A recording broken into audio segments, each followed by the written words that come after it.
SiriusXM Patriot Channel 125, your home of groundbreaking conservative talk. The next generation of great talk radio. Breitbart News Daily. The David Webb Show. Now proudly presents your newest source for news and perspectives you won't get anywhere else. Patriot Tonight.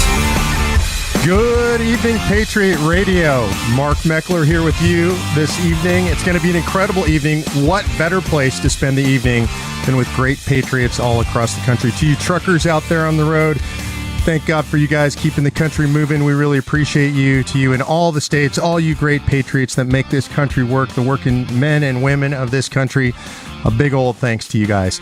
Of course, we want to remember the folks out there. It's the people suffering under the conditions imposed by the hurricane out there in Texas. Our thoughts, our prayers go out to them. We're thinking about them as they begin the rebuilding process. Some people still obviously under rising floodwaters. It's not good out there in Texas, but it is good to see all the people coming together, helping each other. People from all over the country reaching out to help Texans. I want to let you guys know, if you're interested in helping, if in the aftermath of the hurricane, the American Red Cross is helping people who've been affected in Texas and all across the Gulf Coast. There are shelters open. There are truckloads of supplies being distributed, and there are volunteers in place all over the states. If you want to help, go out, visit redcross.org. That's redcross.org. You can call 1-800-RED-CROSS, or you can text Harvey to 90999. That'll make a $10 donation. So real quickly, I want to repeat that, redcross.org. Call 1-800-RED-CROSS, or you can text Harvey, Harvey, to 90999. That'll help you make a $10 donation. And of course, don't forget to pray for those folks. Rough time down there, and we just want everybody to know we're with them. So tonight, I want to open for you guys to let you know a little bit about myself. My name is Mark Meckler. I am the president of Citizens for Self-Governance. That's an organization dedicated to the idea of taking power away from centralized government and giving it back to regular folks like us, right? And what a radical concept. It's what the founders intended from the very beginning. That's what we're all about. And tonight, what we're going to talk about is we're going to talk about the most important thing, first of all, which is you, the people of this country who make this country run. And we're going to talk about what you think Congress should be doing. Because Congress is coming back from a break next week, right? They're going back into the swamp. And what we really want to know is, what do you think is the most important thing for them to tackle when they get back? There are obviously a lot of issues on the table. There's a lot of news right now. In addition to the hurricane, a lot of stuff was going on before the hurricane, and it's going to be going on when Congress gets back. And the question is, what do you think the Congress critters ought to do when they get back? And there's a bunch of stuff we can be talking about. You know, I know people are really frustrated with Congress. I just saw today congressional approval rating, I think, is down now around 8%. I mean, that's bizarre to me. Who are those 8% anyway, right? The people who actually think Congress is doing a good job. Those are the congressmen and their friends and family or something. I don't know who else thinks Congress is doing a good job, but really virtually nobody thinks Congress is doing a good job. And we've come to this point in the American body politic where we're sort of need a divorce from Congress, right? I mean, they're just not going to do it. We elect people we think that are going to do the job for us. They don't do anything for us. They don't do the things that we sent them for. We had high hopes in November when we started with this Congress, right? We elected a Republican majority in both houses. We ended up with a Republican president. That's supposed to be, if you're a conservative, that is supposed to be political nirvana. That's it. We hit the sweet spot, right? All three, both houses of Congress, they've been telling us, well, we not just the House, we need the Senate. We get the Senate, not just the House and the Senate. We need the presidency also. And now they've got it, right? So they've talked a really good game. They made a lot of promises, and then it was time to deliver. And then it just shows that they've been just telling us what we want to hear, right? This is like a heartbreak. So you get the girl, you've been wanting to date her forever. You get up the guts, you ask for the date, you get the date, and then she's not what she seemed like she was. Congress isn't doing what they said they were going to do. Instead, what they're doing is they're so absorbed with planning the next election and worrying about how they're going to be treated at the next cocktail party or what committee they're going to get on. They can't be bothered to be thinking about us. And you are really what matter out there in America, and they're not paying attention to us. So the question is, for you guys tonight out there on Patriot Radio is, what should they do? What do they need to do to make it right with us, right? So they're breaking our hearts. If they're going to make it right, there are some things they got to do. So we should be talking about that tonight, and we should be letting them know, maybe some of them that are listening here tonight, we should be letting them know what they need to do to repair their relationship with the American people. You know, there are things we can be talking about. We can talk about things like tax reform. And should there be a government shutdown? And what about the debt ceiling? Things like, of course, healthcare, which keeps coming back and coming back and coming back. So I think these are the kinds of things that the American people care about. It's certainly what I'm hearing from folks all across the country as I travel around the country, as I chat with people, as we are in the tweet stream, we're talking to people on Facebook or on conference calls. These are some of the issues I'm hearing about. But the question is, what is most important to you? And so I want to go straight to the calls because you guys are what matter out here on Patriot Radio. And we're going to start with Marilee from Missouri. I think you have some ideas about what they need to be addressing when Congress comes back in. So what do you got for us, Marilee? Well, my first reaction when I talked to the lady was, move. What did I want them to do? Move. They look like, act like people from old Pompeii. And they sat there collecting dust. They could have been preparing a health bill, at least have something decent and different to read. And I think this Levin did a wonderful talk against raising the debt limit the other night, explained to me what was happening and how we don't need to raise it and how disastrous that would be.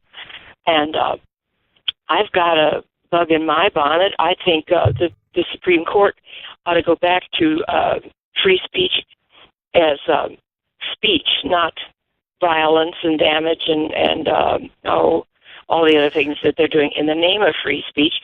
And we'd have to enforce it, and that would be difficult, but it would cut down a certain percentage of the violence. Well, Marilee, let me ask you a really specific question. Congress is coming back. If you could get all of them in a room and say, look, there's one thing I want you guys to address. When you walk back in and you sit down and you start debating and you start discussing, I want you to talk about X. What is it? What do you want them to be talking about? Talk about, not you. Thank you. We love you. I want you to sit down there and give this president what he needs and what he wants and what the American people want, and quit pussyfooting around and worrying about your own careers because you're not doing much with them anyhow. Okay, thanks, Marilee. Appreciate the call. So Marilee says, really, basically what I'm hearing is support the president's agenda. And this is an interesting thing that I'm seeing out there and hearing as I talk to folks across the country is they're not unhappy with President Trump. They're really frustrated with Congress and that Congress isn't doing the things that Trump came to Washington, D.C. to do. So Marilee says, get off the stick, actually do something, and support the president's agenda. Well, let's go next to Bob in Arizona. Bob, you have any specific ideas for what you think Congress ought to do when they get back into session? Yes, they definitely should put funding for the wall in the next tax bill. They should decrease taxes, corporate taxes, personal taxes, especially on the middle class, because they gave all the banks a bailout, but the middle class who funded the bank never got their bailout. They need to limit immigration. If the courts aren't going to do it, then the Congress needs to pass a bill to do it, because it's out of hand. Whether you support Muslims or not, they need to support us, and they're not doing it. All right, so I'm going to summarize again. I think this is really interesting because you're basically saying the same thing as Marilee from Missouri, which is you want them to support the president's agenda. That's what I'm hearing, right? Tax reform, build the wall, things like that? Absolutely. Senator McCain just yesterday or today said that he's not answerable to Trump. Well, what he fails to recognize is that we, the people, put Trump in there, and he is answerable to us. All right. Well, thank you for the call, Bob. Really appreciate it. Again, I want you guys to pay attention to this. There's a theme already developing here, which is if you would just support Trump's agenda, if you'd actually do the things that the president got elected on, and by the way, that most congressmen campaigned on, in other words, do what you said you were going to do, right? Unique concept here in American politics. That's what you callers are looking for. That's what the folks out in Patriot land want. We just want you to keep your promises. So that's what people are looking for. Let's go now to my home state, the great state of California. Matt, what do you think Congress ought to do when they get back into session? Well, I think they sort of need to pound out some quick and easy laws tax reform's great, the wall is great, but that's going to take months, if not years. I'd like to see him work on the Second Amendment. President Trump ran on that, and a lot of us are really hoping he can pull through with it, and Congress needs to step up. That should be a quick and easy thing. Okay, so I want to get clear on exactly what you mean by that. I mean, that's a constitutional matter. The Second Amendment, you're saying Congress needs to act on that. What specifically would you say Congress needs to do that has to do with gun ownership or the Second Amendment? Well, let's make even playing field across the states. Concealed carry in one state should be concealed carry in all states. Okay, so that's a big deal. You know, I hear that from a lot of folks across the country. What you're talking about is national reciprocity, right? And that means if you have a permit in a single state, say California or Texas or wherever, that permit's good all across the country. I can tell you personally, that's a subject near and dear to my heart. So I agree with you there, Matt. So you're saying let's do national reciprocity. And also, again, I want to reemphasize, work the president's agenda, right? Exactly. He ran on it. This should be a quick and easy one that should be able to pass it. Okay, great. Thanks for the call. Really appreciate it, Matt. So again, we're hearing this theme, right, which is folks who say the president came in on an agenda. We still like that agenda. We're not frustrated with Trump. We're frustrated with Congress. Get off the stick, get to work, and start working that agenda. Let's go ahead and move on to the other side of the country. Let's go to Theo in Florida.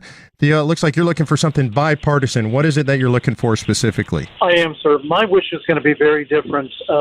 I wish Congress would come back and pass a bipartisanship law that simply states the use of unnamed sources on any platform at all would be illegal. If you're going to talk about it, you need to put your name behind it, period. You know, there's going to be folks that are going to push back awful hard on that. You know, real journalists, I know there aren't a lot of those right now, but they rely on unnamed sources whose careers or lives would be at risk if they came out in public. And there are major things that we've learned over the decades that came from unnamed sources. You'd be willing to give all that up, is what you're saying. I would, sir. Remember, you posed the wish list, and Yep. There's mine from the inner depths of my mind. I appreciate it, Theo. Thanks for the call. And so I love this because when you talk to real people all across the country, be it Patriot Radio or anybody else in the grassroots, what you hear are great ideas, all kinds of ideas coming out there from the American public. It seems like the great ideas are out there in the American public, not so much coming from the swamp in Washington, D.C. It's one of the reasons that I'm so committed to grassroots activism, because when I talk to regular folks all across the country in the States, there's so much genius out there in America. And it seems like there's so little in Washington, D.C. Aren't those supposed to be the smart guys, right? In the $1,000 suits and the fancy ties with the big degrees from the big colleges. But the reality is you talk to folks out in the States, and that's where the real great ideas come from. Not all of them are great, but when we get together and we have these conversations about the ideas, I can tell you personally, I always learn something. So I want to go to one of my favorite states, and the state that's suffering right now, the great state of Texas. Let's talk to Josh. He's a truck driver in Texas. God bless you. I hope you're safe out there on the road. You have an idea for Congress, Josh. Absolutely. I think that this e-log mandate needs to go. 3 reasons. 1, it compromises my right to life, liberty, and the pursuit of happiness. Josh, before we go on, can you explain to people what the e-log mandate is? I think a lot of people won't know what that is. Well, basically, the government has mandated the subscription, purchase, and use of equipment in a truck to track our activities. No. And I don't think that it's constitutional. I don't think that it's right. I think that if companies want to do it, that's fine. If they want to make a policy for them, that's great. But I think there's a lot of guys out here that don't want it. I think it should be a choice. I don't think it should be shoved down anybody's throat. I don't agree with the concept.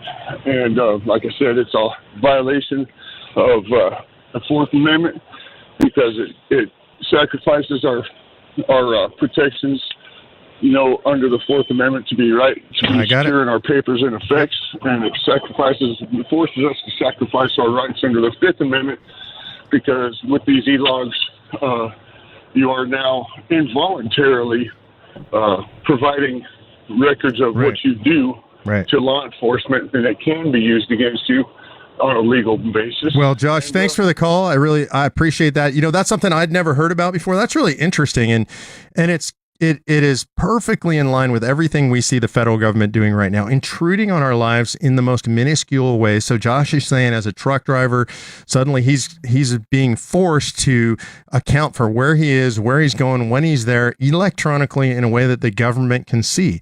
That just seems unbelievable to me. I mean, I didn't know about that. That seems outrageous to me, but it is completely in line with the way the government's behaving, the way that they seem to be able to surveil us in every aspect of our lives right now. I worry about that with all the digital equipment in our cars these days. So to me, I would agree with you. I can't see how that's constitutional. Unfortunately, the government does a lot of unconstitutional stuff right now. So we have to worry about that. Thanks for the call, Josh. Let's do at least one more call before the break. Let's go to Chris in the great state of Montana. Chris, what do you think that Congress needs to do? Well, first off, the rhinos could resign. That'd be nice. That sounds productive, but unlikely. No, well, yeah, of course. I mean, they've got their ivory towers that they're perched upon, looking down on all of us. Basically, just what got me to call was I was listening to the gentleman from California and the Second Amendment. And then we got the E-log. I'm a truck driver as well. That's beautiful. What Constitution?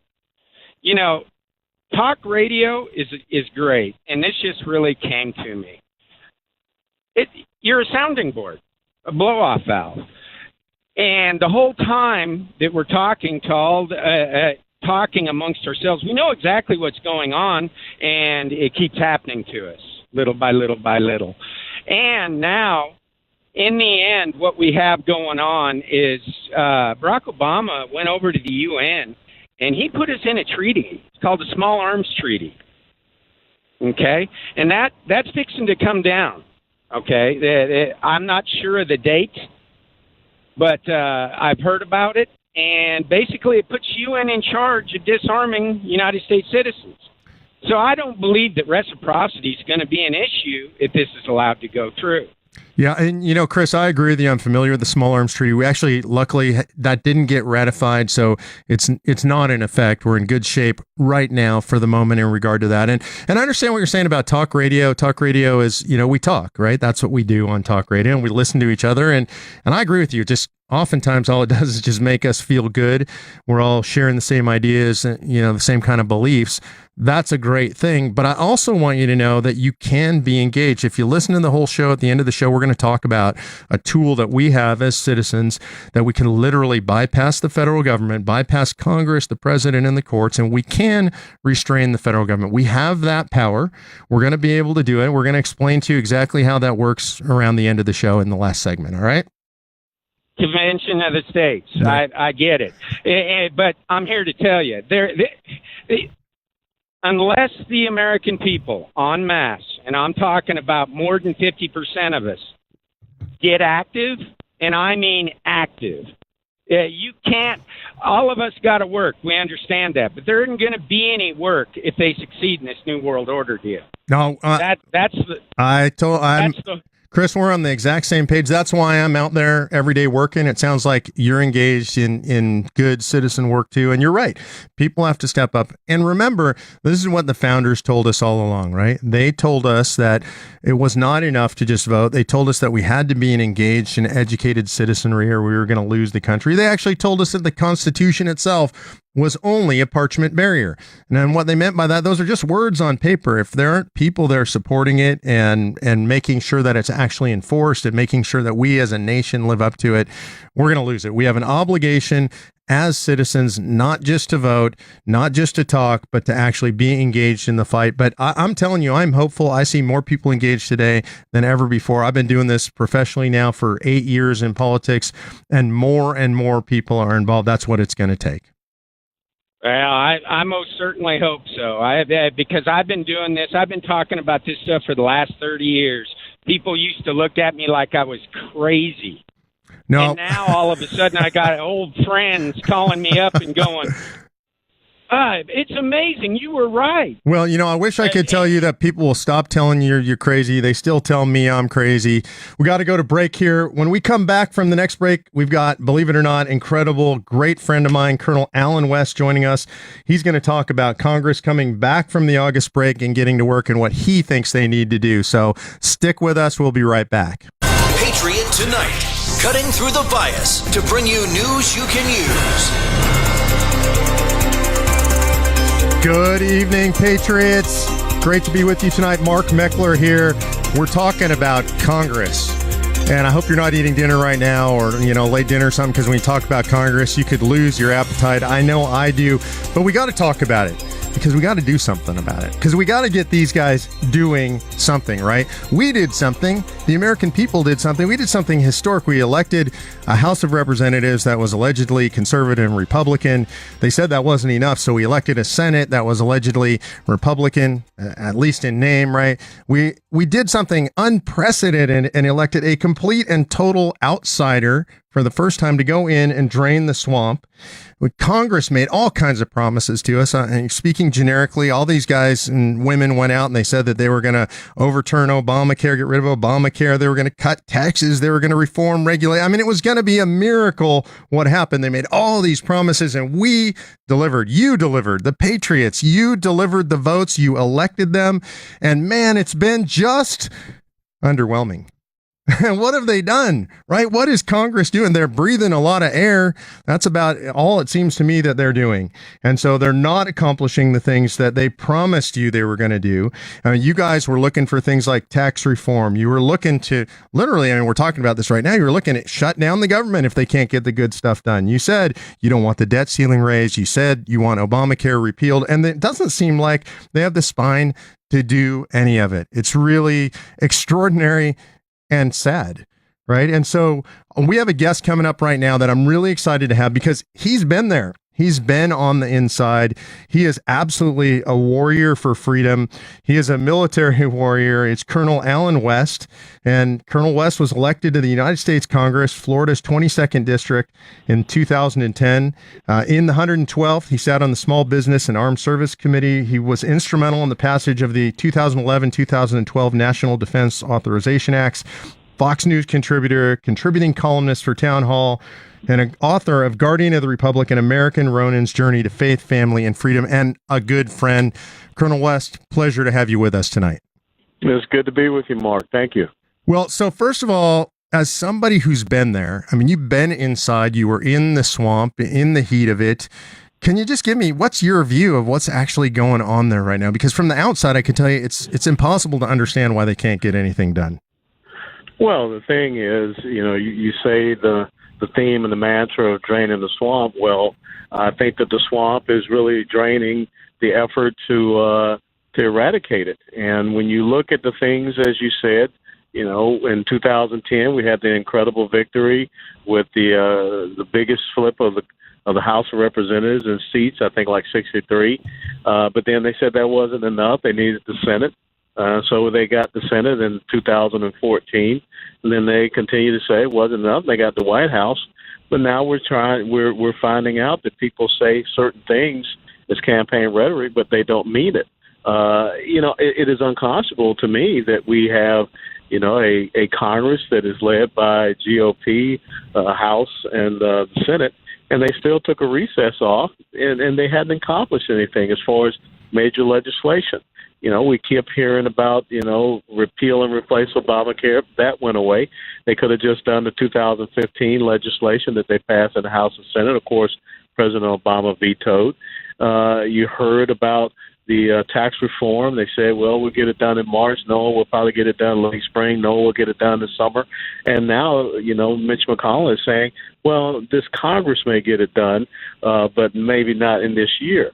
So all of these things are really affecting the faith and the trust and confidence that, as you say, the Patriots that went out there and knocked on the doors and walked, all of those blocks in the heat to make sure that they thought they were going to restore a constitutional republic, and they've been tricked. So I think it is once again the time for a true test of constitutional conservatives that will go up there and do what is right and not pay attention to what Washington, D.C. is saying. And that's going to be the challenge of 2018.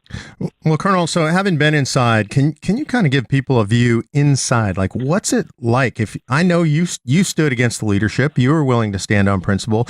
Yeah, that's why I wasn't back up there. Well, so what happens when you're in there and you're taking those stands? What's it like on the inside? Give people some insight to that, if you would. Well, I mean, the thing is, people will hold positions over you. You want to be a subcommittee chairman, or you want us to come down and do a fundraiser event for you. One of the things that I didn't have to worry about in my freshman year as a member of Congress, I was able to raise $22 million just standing on principle. And I think our average donation was like $95, $96.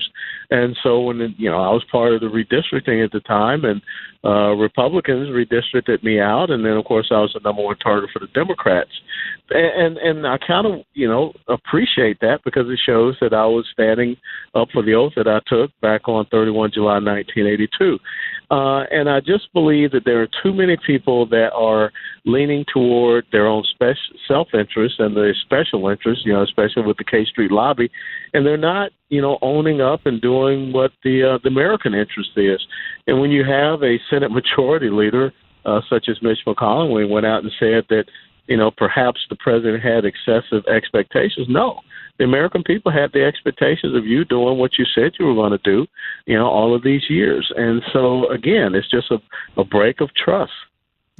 So I appreciate that insight, and it's pretty extraordinary to hear. I mean, you got removed essentially by the Republicans, and that kind of fratricide is absolutely incredible, and that's what happens when you try to stand up to the leadership. I want to go to a call, if you don't mind. We're going to go to Melanie in Mississippi. Melanie, do you have a question for Colonel Allen West? Yes, and we enjoyed you being in Mississippi, by the way. Oh, it was a great time in Jackson. Thank you. We loved it. Okay, I know you were talking about the committees and raising money, and first, if I, my what I wanted to say was get rid of McConnell and Paul Ryan, because they're fighting Trump all the way. But if and the committees need to be revised where it's not how much money you raise, but it's what you're good at. Are you good at finances? Are you good at, like you have been a war hero, you would be good on our military, defense committees. But it's just like, it's all about money. And if that's what it's going to be, people are tired of that. They're tired of it being a money thing. And the other thing I'd like to say is, I'd like for every person in Congress to have to say what their net worth was prior to going to the Congress and after they come back from Congress, because you shouldn't be becoming millionaires and billionaires by being in Congress. That's one of the things, Melanie. How is it that a person can show up in Congress and, just be, an average Joe on a $174,000 salary, and then, in 10 or 15 years that they're a multimillionaire? I mean, that should make you scratch your head. But the thing you have to come to understand is that there are different type of committees, in the House and the Senate, and they're called A-list committees, and some B and C, and even the D-level committees. What was surprising to me, you would think that, armed services or small business, the two committees I want, would be a couple of your top committees, A-list committees. No, it's the Ways and Means and Budget and Financial Services. Those are what are called those A-list committees. And the only way that you can really earn a spot on that A-list committee is you show that you can go out there and raise a lot of money. And guess how you raise a lot of money is that you get favors from the people that you are, really, the lobbyists of those types of committees, being in financial services or what have you. So it's what I call a self-licking ice cream cone. I think I used that term when I was down in Mississippi, and it's very appalling. But we have to have individuals that study and understand the machinations and the how it works up there in Washington, D.C. and say, we don't want this. I give you a great case in point is when people come down and they say we're cutting spending. Well, that's a big falsehood. They're not cutting spending. They're cutting the rate of the increase of spending. And so until we get to move away from what is, the baseline budget system where they just increase spending every year, and they do what every American has to do, which is called zero-based budgeting. That's what they need to move to, where you start every year at zero, and you have to justify, the budgets for all of these different government agencies and committees and what have you. So it's those simple type of things that have to happen. Thanks, Melanie. Appreciate the call. Thank you. I appreciate it. Thanks, Colonel. Good answers there. Hey, by the way, for those of you, Melanie brought up a good thing about people getting wealthy while they're there in Congress. There is an organization that measures that stuff. If you go to ballotpedia.com, that's ballotpedia.com, they have something they call the personal gain index, and you can actually look at congressmen, senators, and tell what was their declared net worth when they came in and how does it increase every year. So you can actually see what's going on there. That transparency not provided by the government so easily for us, but provided by Ballotpedia. So, Colonel, I want to talk a little bit about tax reform. This is what they say that they're going to take up when they get back. It's a pretty complicated subject, generally speaking. At least that's how they try to make it sound. What do you think our chances are for tax reform as Congress comes back into session? Well, I will tell you that I really don't think it's going to happen this year, and one of the major reasons why I don't think it's going to happen this year, definitely not before the fiscal year turns over, is because we have had the horrific storm, here in Texas, and they've got to do what is necessary to get the aid to those people who, there are communities that have been wiped out, completely washed away. And so we have got to start getting the flow of capital to them. And then you've got the debt ceiling. Then you've got a budget that has to be done on top of that. And truthfully, you really can't get the tax reform until you do something with the health care bill, because there are 20 new taxes in the Affordable Care Act. And, a couple of those things, capital gains and dividends taxes, were increased as part of the Affordable Care Act. So that ties into it. And it's really not that complicated, Mark. The mentality has to be that we have got to reverse the flow of resources from Washington, D.C. to the American people. We have to do what is necessary to restore our production and manufacturing and get, trillions of dollars of capital to come back here so that we can hire Americans. A one-time repatriation of all the capital that is overseas, at an 8 to 10% tax rate, and that revenue generated from there, that becomes your infrastructure revenue that you can use, especially to get things going back down in Houston, Texas, and with that energy sector that is there. And then after that, you have a 15% corporate business tax rate that kicks in 1 January. But the big thing with the personal income tax rate, and I'm really concerned about this because President Trump's economic advisor, Gary Cohen, has come out and he's really sounding like a Chuck Schumer, Nancy Pelosi type, where it's all about middle-class tax cuts. And what they're saying is they're going to take away all the exemptions and deductions, but they're going to keep these high tax rates. And your small business owners operate from that personal income tax rates, subchapter S corporations, LLCs. And I don't know if they understand what they will really be doing to what is 75 to 80% of our economy, and that's small businesses, if they're not the ones that see some type of relief. So I believe you should move away from the 6 or 7 different tax brackets to 3 at the most.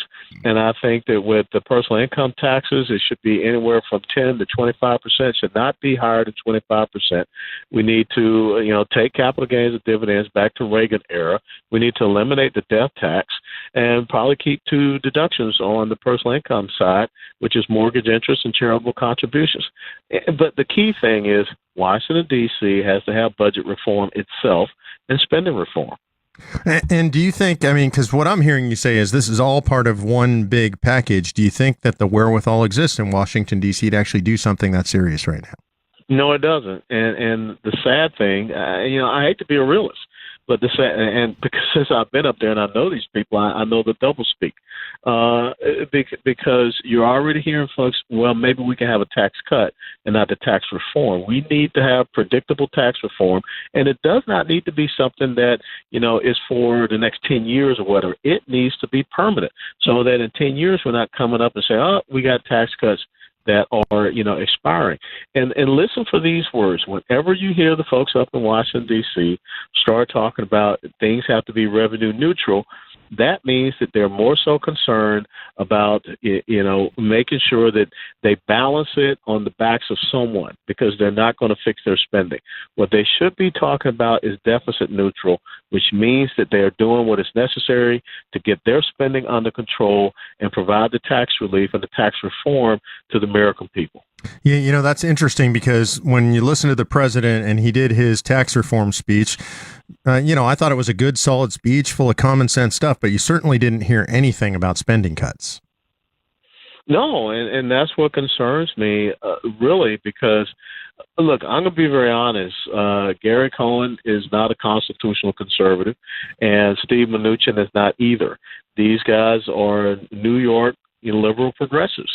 And so when it comes to their philosophy of governance with economic growth, I believe that economic growth comes from, as Ronald Reagan did, put the money back into the hands of the American people, and you will see revenues grow.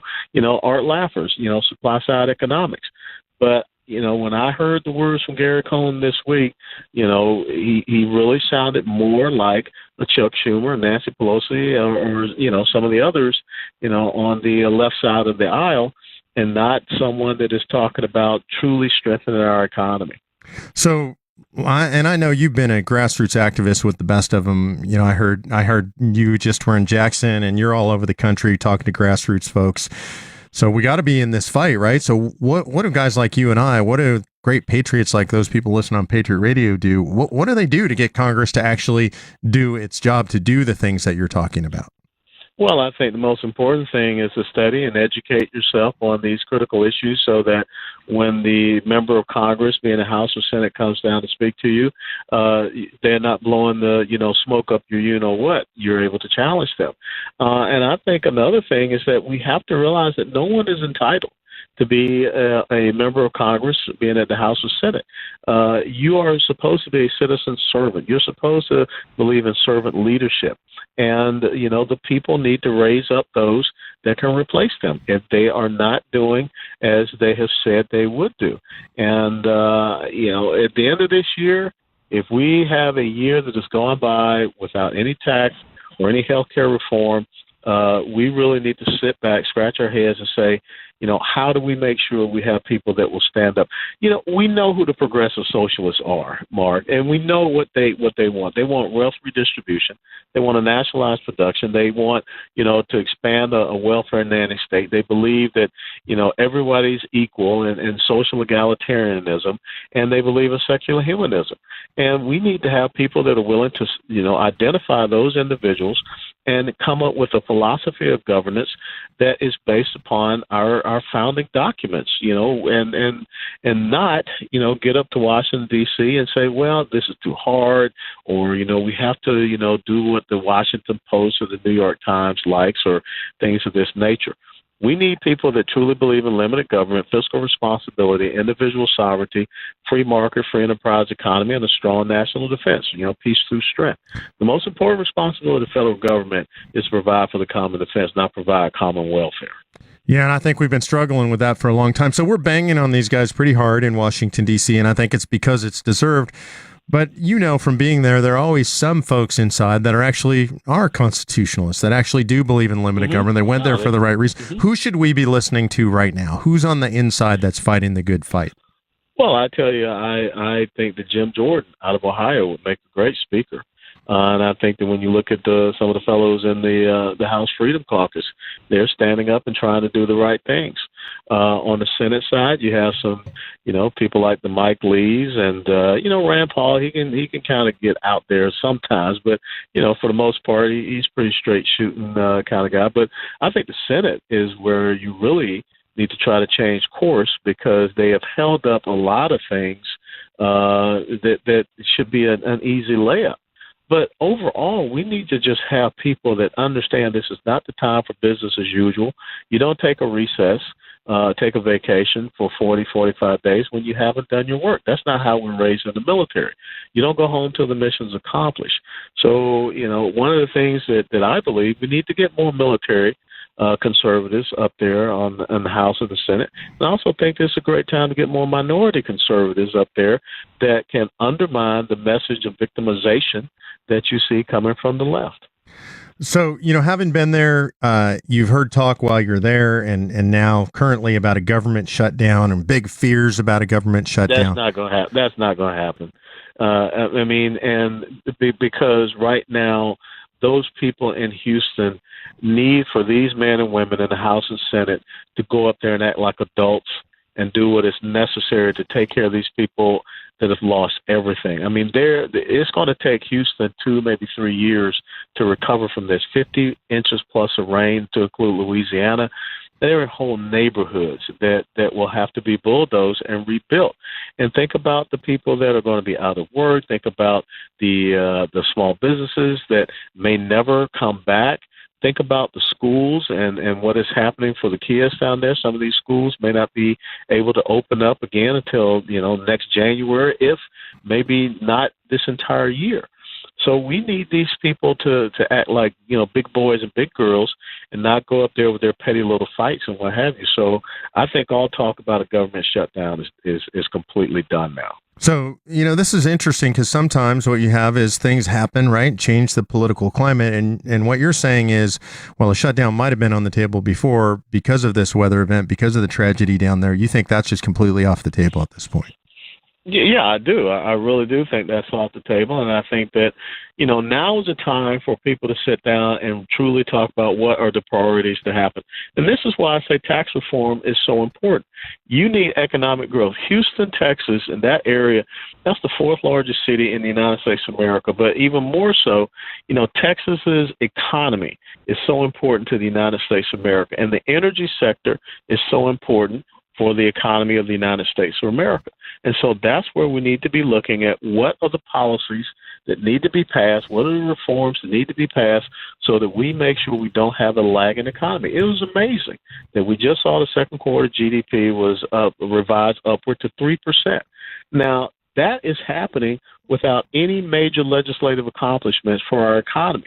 But that tells you there's an atmosphere of positivity that believes that we will achieve economic growth. And so that's why we need to have leadership that is up there, and they are pushing for the right type of tax reform and not just tinkering around the edges, but do something monumental like Ronald Reagan did in 1986. And don't tell me that it can't be done, because Ronald Reagan did it with Tip O'Neill as the Speaker of the House.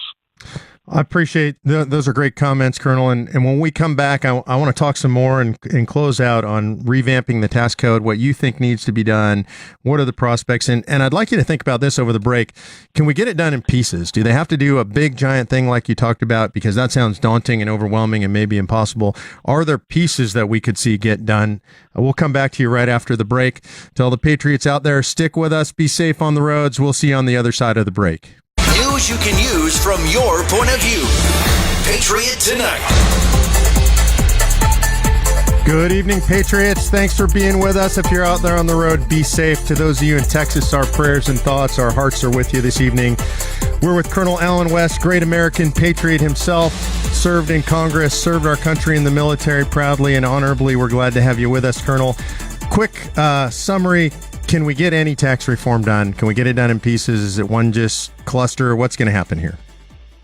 Well, I would like to see them at least start and get something done that gets the infrastructure revenue going. Like I said, a one-time repatriation, 8 to 10% tax rate for the corporate business capital that's off seas, make it retroactive to the 1st of January. And we start getting that revenue earmarked toward, infrastructure repair, prioritizing, the South Texas coast and the energy infrastructure. And then, we do the corporate business tax side, 15% tax rate. Let's fight for that. The lower the tax rate, you don't need the deductions and exemptions, just a simple flat tax.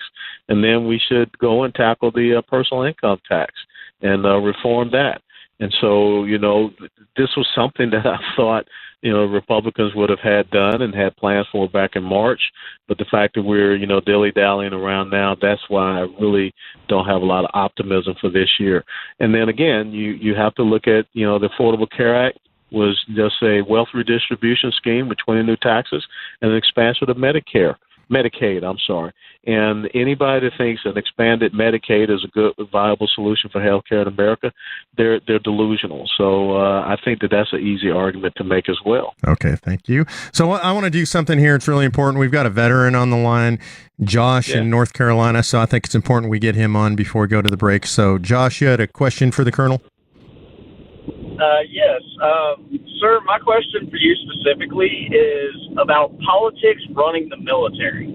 I recently left active duty due to the fact of mental issues where I had depression. My leadership didn't seem to care about these issues, but if I brought up, they would say, oh, regulation says this, and obviously I know better than to pull up, to call out anyone in front of public, in front of everyone else. I'd call them to the side and say, regulation says this. That's completely wrong. I was ostracized by the unit I served with for standing up to the leadership. What do you think about that? Do you think that the leadership seems to want a lot of yes men who will just do what they say, or do you think it's actually good for people to stand up to them sometimes whenever they're obviously just making stuff up because they want to say that their rank says it's okay? Yeah, I mean, that's a good question. Thank you for your service, and I will tell you that as a former battalion commander, I was willing to listen to anyone, and as long as they presented their, thoughts and perspectives and insights and recommendations in a respectful manner. But then, there comes a time when you got to, cross that line of departure and you got to, Charlie might continue with the mission. But I do think that we have a military that has become politicized. I think that the Obama years with the social egalitarian programs that they wanted, it was all about fairness and this ideological agenda that they had. Has affected the military because a lot of people were getting promoted in this zero defects compliance atmosphere of the military that they thought more about politics than they did about taking care of the soldiers, sailor, airmen, and Marines that they had under their command. I think that we can get back to how it used to be in our military where we're focused on the mission, but that means we got to have the right leadership from the top. And that starts with the commander-in-chief all the way over to the civilian leadership in the Pentagon, all the way down to, the brand-new platoon leaders. We got to get back to a war-fighting warrior mentality and not this whole thing about everyone gets to play. The military is not about giving out participation trophies. The military is about strength of character, and that means doing what is right when no one's watching. Okay, Colonel, one quick last one here. Got a minute till a hard break. I know you're an endorser of the Convention of States Project.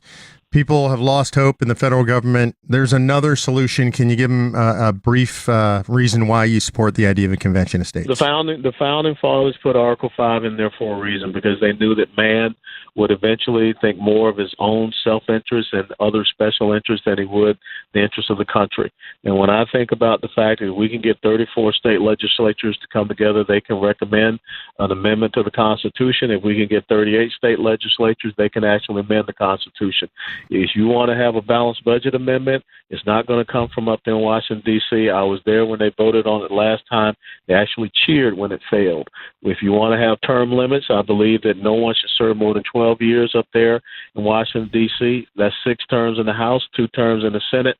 That's not going to come from the people inside the Beltway swamp. It has to come from the outside. And most of our states have balanced budget amendments, 49 out of 50, and many of our states have term limits on the people serving. So those are 2 very critical things that we need to have happen, and it only happens with Article 5. And I know that there are people out there that think it can be taken over by George Soros and all this other fantasy, hoo-yah, craziness, conspiracy theory. That's not what the Founding Fathers wrote. Colonel, thanks for your continuing service to the country. You're a great American hero. We appreciate you being with us on the Patriot tonight. We'll be right back. Cutting through the noise to bring you the latest facts and news that affect you. Patriot Tonight on SiriusXM Patriot Channel 125. Good evening, Patriots. Thanks for being with us on Patriot Radio. Again, if you're on the road out there, if you're a trucker, if you're delivering the goods that make America move, God bless you. Be safe out there. We appreciate you. We got a major issue coming up here. The United States is about to hit the debt ceiling. This is one of my favorite subjects. The debt ceiling, the only ceiling that I've ever seen that actually doesn't even seem to exist, right? Every time we come up against the debt ceiling, there's all kinds of wringing of hands and gnashing of teeth, and it's going to be a national calamity. And then they raise the debt ceiling. Incredible, exciting, surprising. No, not anymore. We know what they do. We've got the Treasury bureaucrats right now. They're celebrating because Mitch McConnell made it clear that he is going to raise the debt ceiling. How's that for a negotiating tactic, right? You surrender up front, you wave the white flag, and then you go into negotiations. But I got to tell you, from talking to activists out there all across the country, we're not so sure about this. We don't like this methodology. We don't like that they raise the debt ceiling, getting nothing for it. And frankly, the debt ceiling isn't really so much of a crisis. We have a guest with us tonight. I'm really excited to have him. It's John Tamny, editor of Real Clear Markets. John wrote an article about the debt ceiling, quote unquote, crisis and why this crisis is maybe an opportunity. So, John, thanks for being with us tonight. I'm happy to have you. Hey, Mark, thanks for having me. So, great article. Can you explain a little bit just generally to people what you mean by maybe this isn't such a crisis after all? Maybe it's actually an opportunity. Well, it's an opportunity because it's an opportunity to discuss what this is. I think too often we forget that when Congress takes in the dollars that we earn through taxes or borrows dollars, they're not staring lovingly at the dollars. They're in fact exchanging them for trucks, tractors, computers, desks, chairs, buildings, most of all labor.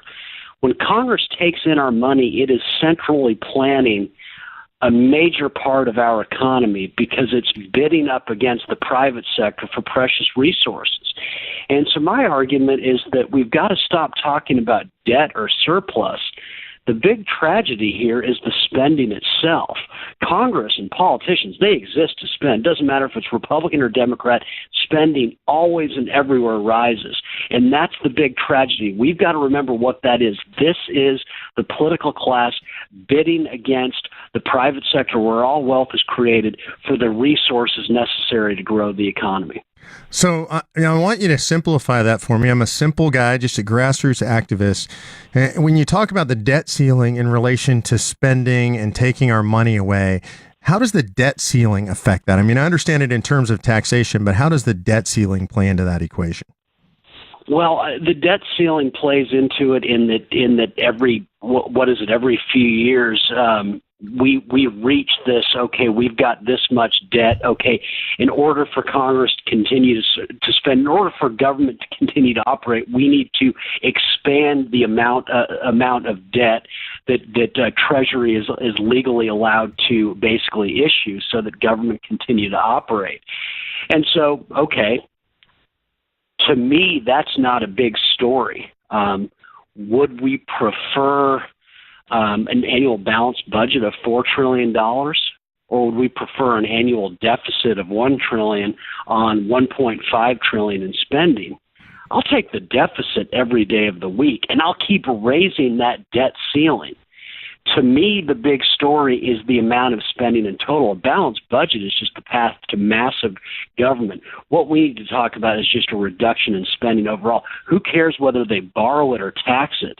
The problem is the spending. Yeah, it's really interesting. We mentioned this on an earlier segment. The president just did this huge policy speech on taxes and new tax policy. And I listened to it. Everything I heard, I kind of liked.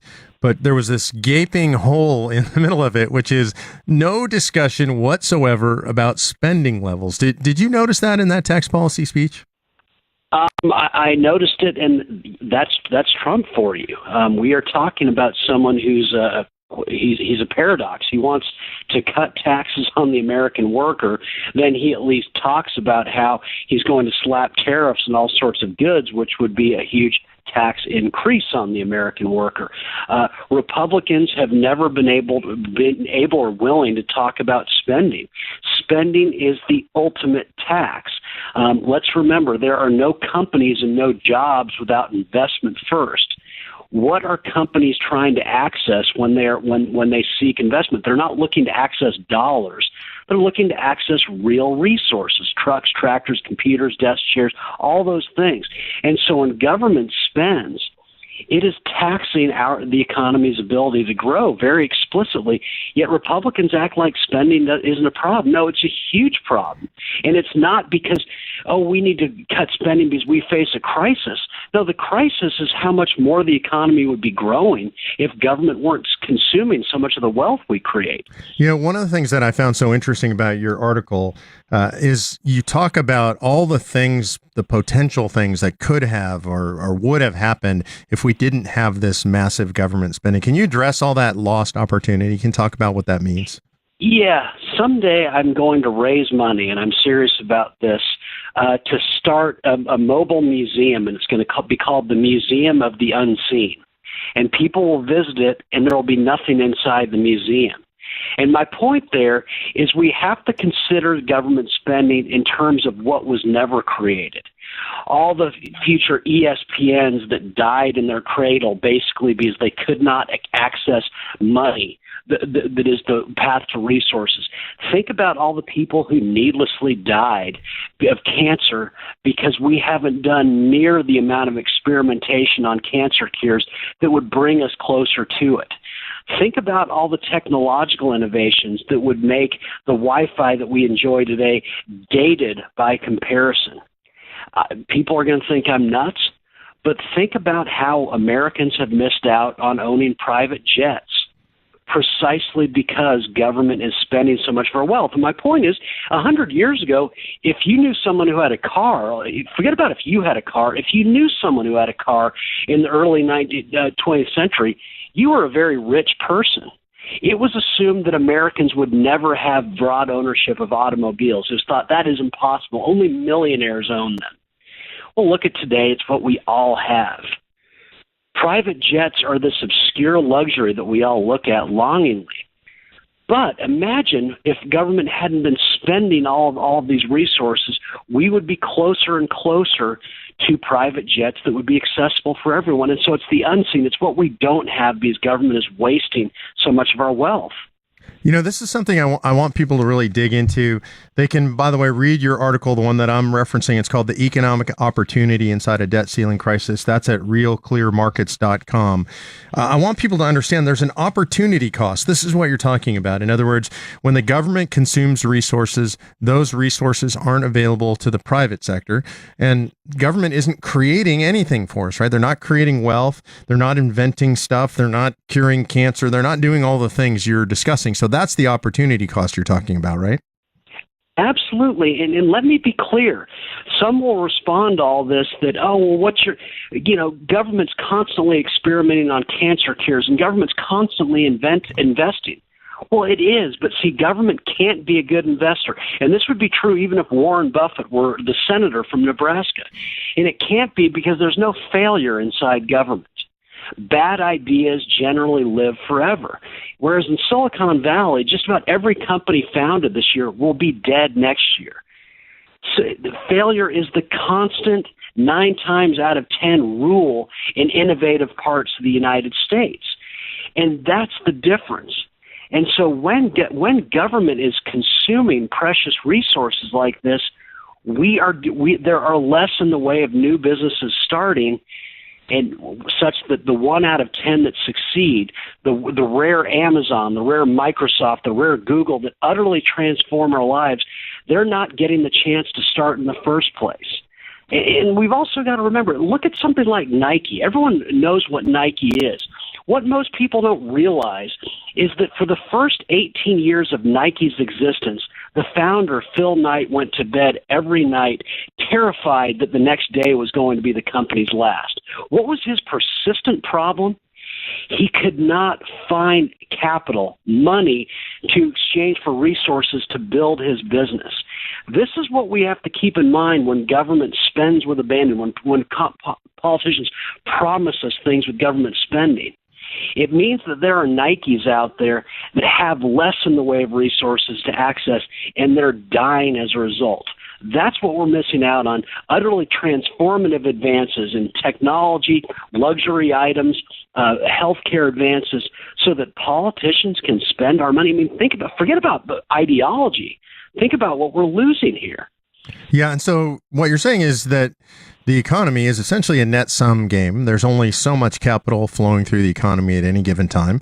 Capital that's utilized by the government, it's taken from us in the form of taxes, issued in the form of debt, which devalues our dollars, right? When they print more money. And so either way, what that's doing is removing capital from the private markets, and that keeps opportunity from taking place. That new inventions, cures for cancer, like you're talking about, new innovative companies, because that capital has been absorbed by the government itself. Absolutely. I mean, let's never forget that businesses are not seeking dollars when they look for investment. They're seeking what dollars can be exchanged for, the resources necessary to build a business. Government is not seeking dollars either.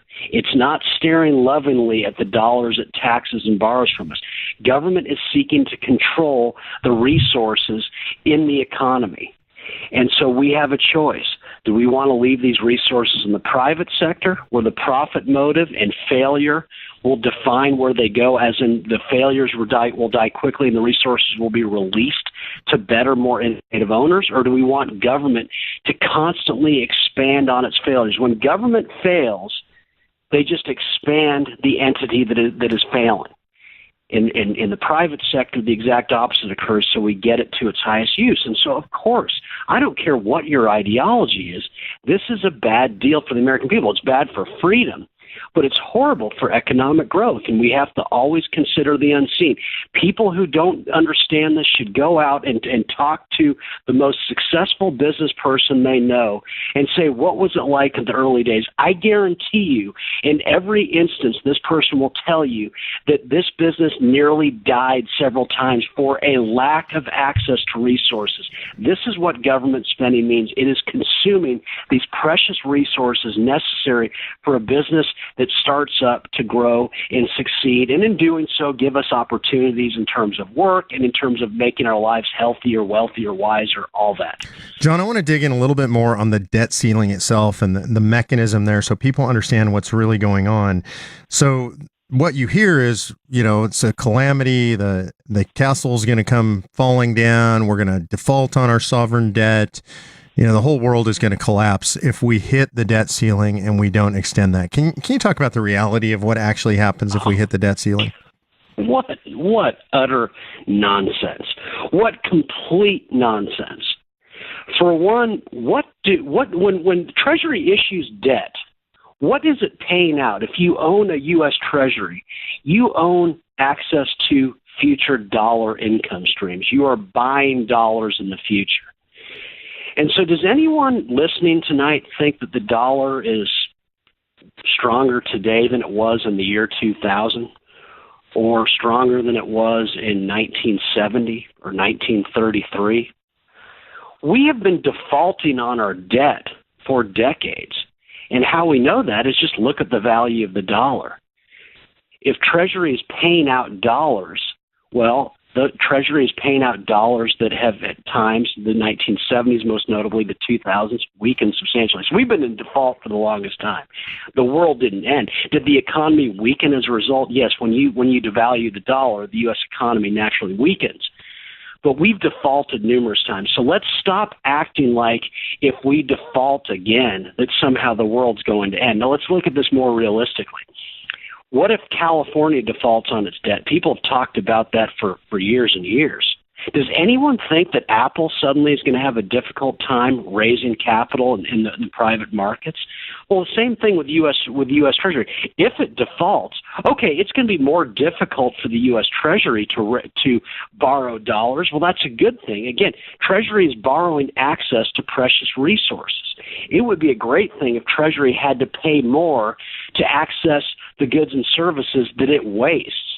But let's not for a second buy into the ridiculous notion that if Treasury defaults, that somehow U.S. companies, our blue chips, will suddenly lack an ability to go in and access capital in the private markets. What a joke.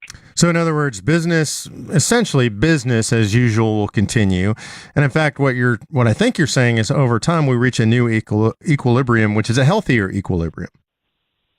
Yeah, because if anything that makes it more difficult for government to borrow money is a good thing. The argument has been, well, if the U.S. Treasury defaults, interest rates will rise and there's going to be a recession. No. There will be a recession for the federal government, as in it will have to pay more to borrow dollars that it will then spend on goods and services that it will then consume and waste. So maybe it'll make them spend a little bit less. Let's hope so, because there might be a recession in Washington, D.C., but there will be not be a recession in the rest of the country, and there won't be simply because all those goods and services that Congress used to consume with ease very cheaply will be more expensive for it to consume, which means that the private sector, where all wealth is created and where all advances take place, will have better access to these precious resources. So this notion that somehow we, the American people, are going to be hurt if Congress can't get its act together is laughable. So before we go to break, just one more question about the debt ceiling generally. You hear Mitch McConnell talk about, we're not gonna shut it down. We're gonna raise the debt ceiling. What do you think about the technique of negotiating with the Democrats or the soft Republicans by conceding up front? Oh, yeah. Well, who on earth would negotiate in that way? You're basically saying, okay, you don't have to worry. You're going to get the extra spending that you want. We are going to raise this debt ceiling. I mean, at least try to scare them a little that, hey, you're going to look bad or something like that. I don't know what the negotiation would be, but they don't even bother. And let's remember that. Notice how this next budget is going to be larger than it was for President Obama's last budget. I'm not making a partisan statement. I'm just speaking reality. Republicans and Democrats exist to consume our wealth. There's not a huge difference, and there's not going to be a difference now that Republicans control all three branches. What a shame, but that's reality. John, thanks for being with us. John Tamny, editor of Real Clear Markets. You can read the article I referenced at realclearmarkets.com. Thanks again for being with us and explaining all this debt ceiling madness to us. We'll be right back after this break. Thanks, Patriots. Stick around. Deciphering facts from fiction. Patriot Tonight. Good evening, Patriots. Again, if you're out there on the road, be safe. If you're delivering the goods that make America work, God bless you. Thanks for being out there. And again, always to our friends and to our loved ones in Texas, our thoughts and prayers are with you tonight. Stay dry. Try and be safe out there. So, we've been talking the debt ceiling. It's actually one of my favorite subjects, as depressing as it is, because it's one of the most obvious charades that takes place in Washington, D.C. every single year. It's something that I've been following since the beginning of the Tea Party movement about 8 years ago. I actually remember a conversation that I had. I was on Capitol Hill visiting with some staffers there. It was the midst of the debt ceiling debate in one of the years, and I was talking about whether it was going to happen. Were we going to hit the debt ceiling? Were we going to exceed the debt ceiling? What kind of a crisis it was going to be? Was it going to be a crisis? And I actually had two staffers start laughing at me. And this is about 2 weeks before we're supposed to hit the debt ceiling. And they said, that there's a deal already, right? And I was just stunned. I thought I was a cynic. I thought I was cynical enough to be in Washington, D.C., but I wasn't. And they explained to me that the deal had long been cut, and that both parties would fight, until 1201, just past the debt ceiling limit. That way that each party, the Democrats and the Republicans, could each explain to their constituents. They went to the mat, they drew blood, they fought till the very end. But the reality was, everybody knew they were going to raise the debt ceiling. So one of the things for me, as I watched the whole debt ceiling fight unfold, a little bit difficult to care all that much, because I know that this is kabuki theater. This is a charade played out for the American people. So what we want to do now, we want to go to the phones. We want to open up the phones. If you're interested in talking about the debt ceiling or tax reform or anything else that's going on out there in politics today, 866-95-PATRIOT. That's 866-957-2874, 866-95-PATRIOT. So we're going to start by going to Bob in Texas. Again, God bless you. I hope you're safe there in Texas. What did you want to add to the conversation tonight, Bob?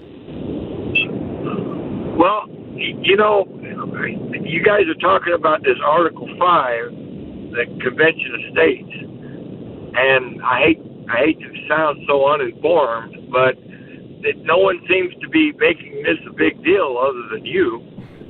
And I was wondering, it seems like a great idea to get these idiots in Washington under control, because it sure seems to me they don't live in reality.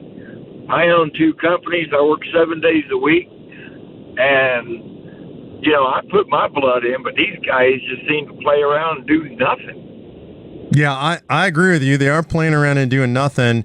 And the reason that I'm so big on the idea of a convention of states, for those of you that don't know exactly what this is, let me give you a quick summary.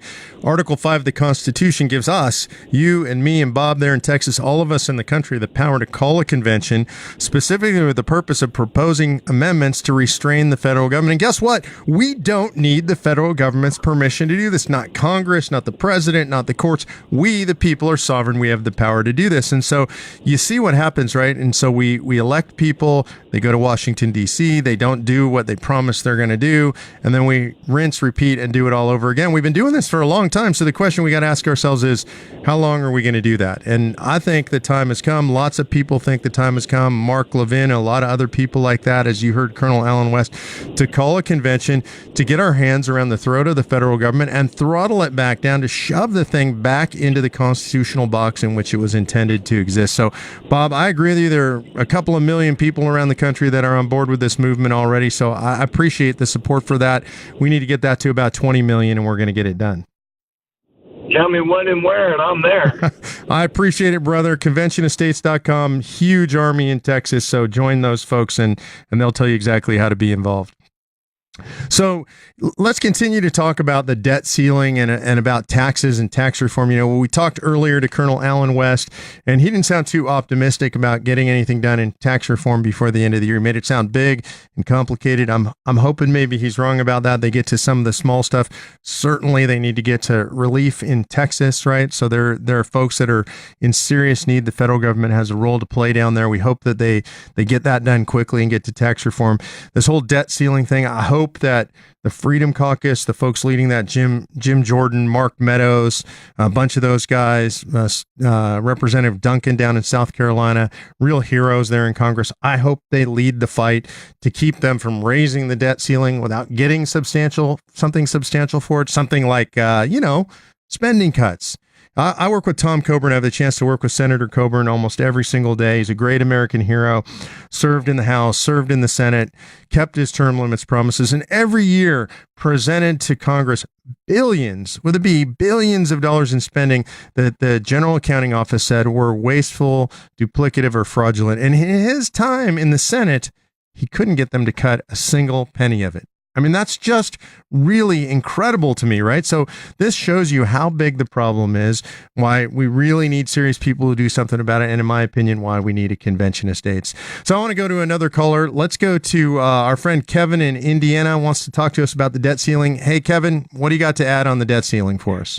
Well, I just want to say I held a fundraiser for Congressman Bucshon in Southern Indiana, and the man looked me in the eye, shook my hand, told me he was not going to raise the debt or vote to raise the debt ceiling limit, and has done it every single time. I caught him at the airport in Atlanta, brought it up to his face again, and he told me again that he was not going to vote to raise the debt ceiling limit, and he did it again. It's time for people to get rid of all of these guys.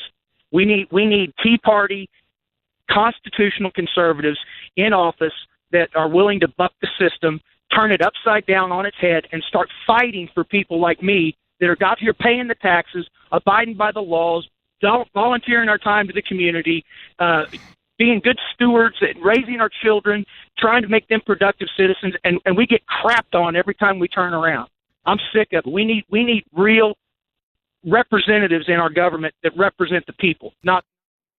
So, Kevin, it seems to me we've been doing that, and with all due respect, we've tried. In 2010, we had the biggest turnover in the House of Representatives since 1938. Then we take the Senate.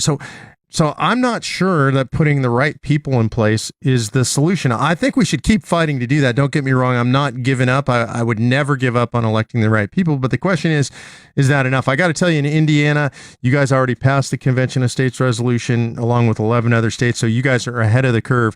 The sentiment you're expressing is what I hear all over the country. I hear it every single day that people are just fed up. They're like you. They're hardworking folks.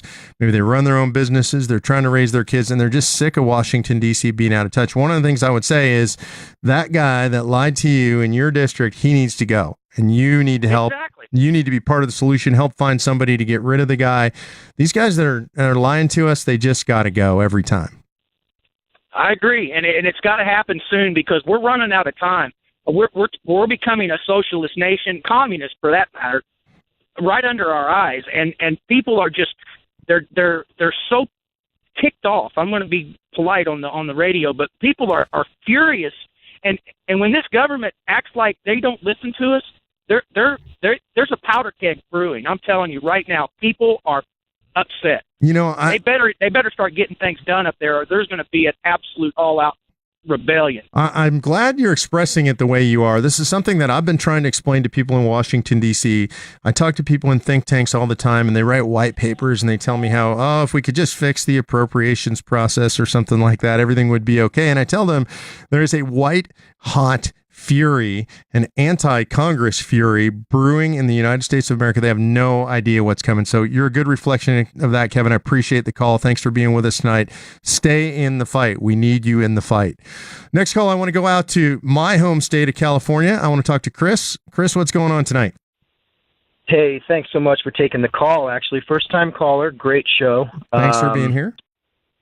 Awesome. Yeah, I'll just get right to the point. I would love to resonate with the same kind of passion that Kevin just expressed.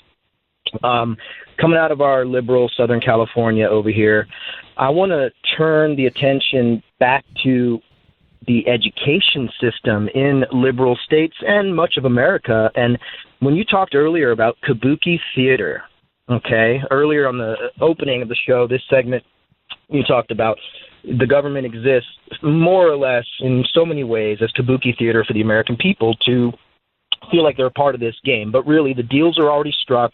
They're already made. The direction has already been decided long before. Okay, why don't we know that as an American people? Why are we not educated well enough about our own governmental system to know that? Okay, Kevin, 40 years ago, I'm going to guess, something like that, 30, you were in the public education system, perhaps. Well, if you were, why weren't you taught about the Federal Reserve? Why weren't you taught about the IRS and how to file your taxes? Why weren't you taught to objectively analyze the very mere existence of a thing called income tax? Why weren't you educated to think critically? Why aren't we Americans? So that's the question. The education system in America, one of the problems that we are so pissed off now is because 30, 40 years ago when we were pissed off, we didn't fix the education system. Therefore, we all grew up like happy campers through this assembly line process, putting us through, and what's the net result? Become good citizens that pay taxes and never question analytically or objectively that reality. Well, you know what? What was the newscaster that asked it? Are we all just slaves to the bankers? Well, guess what? We are. And until we address that and educate our people that is the elephant in the room, we will forever be under this boot, thinking with kabuki theater that somehow we're gaining victory, only to repeat the cycle 40 years later with the same exact problem. We're not addressing the root. There you go. Look, I completely agree with you, Chris, and you're a rare, sane voice in my home state there of California. There are lots of good libertarians and conservatives like us. Unfortunately, we're not the majority. But I want to address this idea of education. This is important, and it's intentional. Right? The system is designed the way it is, as Chris said, to do what it does. It's designed to churn out good, obedient folks who pay their taxes, who go along with the sort of what I would describe as the ruling elite in Washington, D.C. That's the system is designed to produce this. If your kids are in public school, I suggest you look at what they're reading. If you pay attention to it, you are likely to be stunned by what you see. You certainly won't see what I would describe as good basic civics. I mean, Chris talked about it. You're not going to see anything about the Federal Reserve. You're not going to really see anything about what's our obligation as a citizen. Our obligation, really, if you look back to the founders, is to question, is to look at government suspiciously, is to wonder what they're up to all the time, is not to think that they're to be trusted or there to do good for us. The founders understood this. The founders understood that when you give people power, you got to look at them skeptically. You got to keep your eyes on them all the time. And now we have an education system that just is there to pacify us. And I totally agree with you. And the education system is polluted from the bottom to the top and the top to the bottom.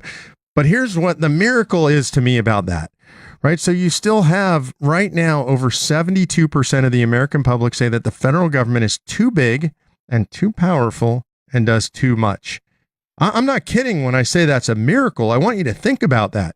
We are indoctrinated as people, as citizens, as children from the time we're 5 or 6 years old in the public school system until we get all the way through, maybe college, maybe a postdoctoral education, and all the way through, we are told that big government is the answer to our problems, right? Worship at the altar of big government. We're told this. We're told it in school.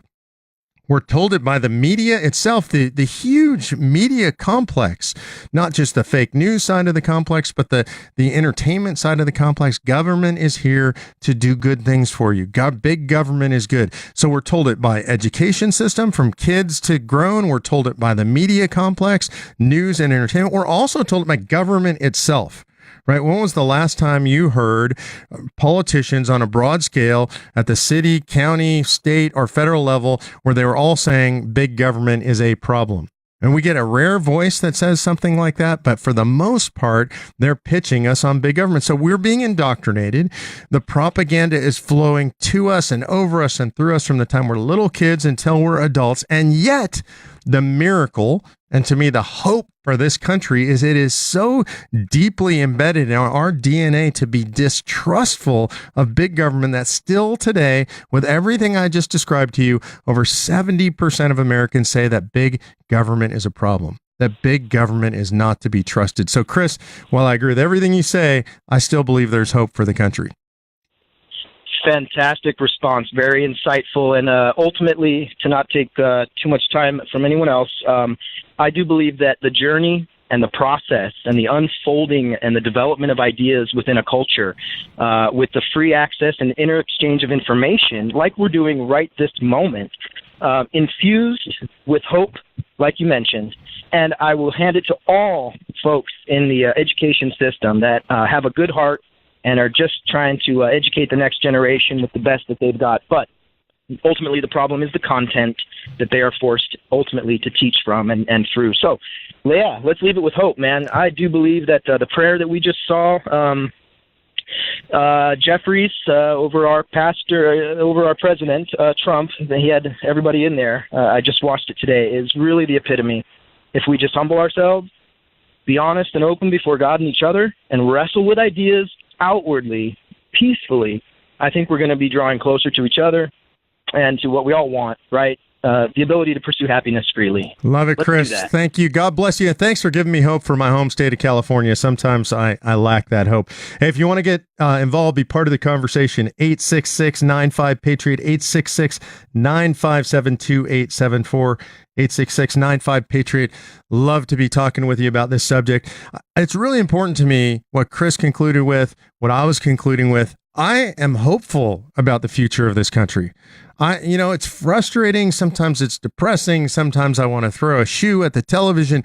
But I'm just telling you, I've been in 41 states over the last 2 years. I've talked with thousands and thousands of people. I'm in contact with literally thousands of people every single week online, on conference calls. And I'm going to tell you, America is infused with genius.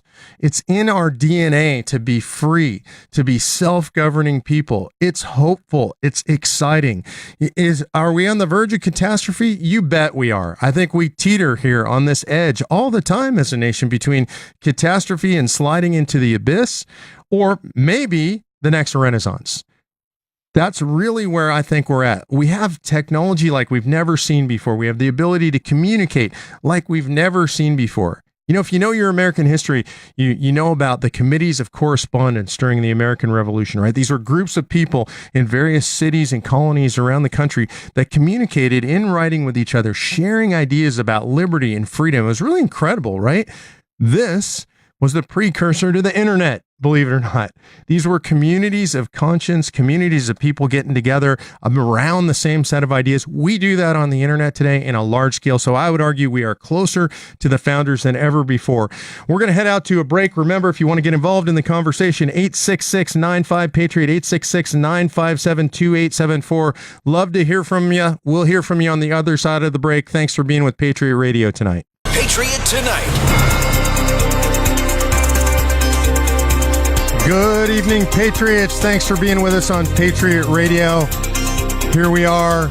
We're all together. These are the Patriots around the country. I love being with you guys because you're the folks I love to be with, because you're the Patriots. You're the ones that make the country great. This show is about you because the whole country is about you. The country has always been about the people, the citizens being involved. It's not about Washington, D.C. It's not about the famous people we see on TV. It's about the regular folks out there in Patriot land. So thanks for being with us. If you want to be part of the conversation tonight, 866-95-PATRIOT. That's 866-957-2874. 866-95-PATRIOT. We'd love to have you in on the conversation. You know, as we're in break, I'm watching the monitors here in the studio, seeing the tragedy unfolding still in Texas and in Louisiana. The flooding is just incredible. This is obviously a historic storm. I've heard once in 1,000 years. We've never seen rain like this in the history of the United States of America, and the tragedy is just unimaginable. Literally, I've talked to people who are down there. Entire neighborhoods, entire communities have disappeared under the water. The devastation's just incredible. You can help if you're like me. You feel like you want to do something, you don't know what to do. The American Red Cross is helping people who are in the affected areas in Texas and frankly all across the Gulf Coast. They're doing great work. They've got shelters open. They've got truckloads of supplies that are being distributed and run down there. And they've got lots of volunteers in place. I've been watching that on TV. It's pretty impressive to watch. I think they've learned a lot of lessons from previous disasters, and we're seeing some great stuff. If you want to help, if you feel compelled to get involved, go to redcross.org. You can get involved right there online. You can call 1-800-RED-CROSS, or you can text Harvey, Harvey, to 90999. That's text Harvey to 90999, and you can make a $10 donation that way. Remember, you would have normal message and data rates apply if you do that. But those are the things you can do if you want to help out. And whatever you do, man, at least take a moment and say a prayer for the folks down there in Texas and in Louisiana. It's rough down there, and we owe it to our fellow citizens. This is something unique about America. We all care about each other. It's not about race. It's not about religion. It's not about gender. It's not about any of this stuff that they try to divide us with. When stuff like this happens, we come together as a nation. So, and especially, see all this negative politics going on, and then I watch what's going on down there in Texas, and I see regular people just stepping up and doing the right thing, helping their neighbors, helping people they don't know, people they've never met.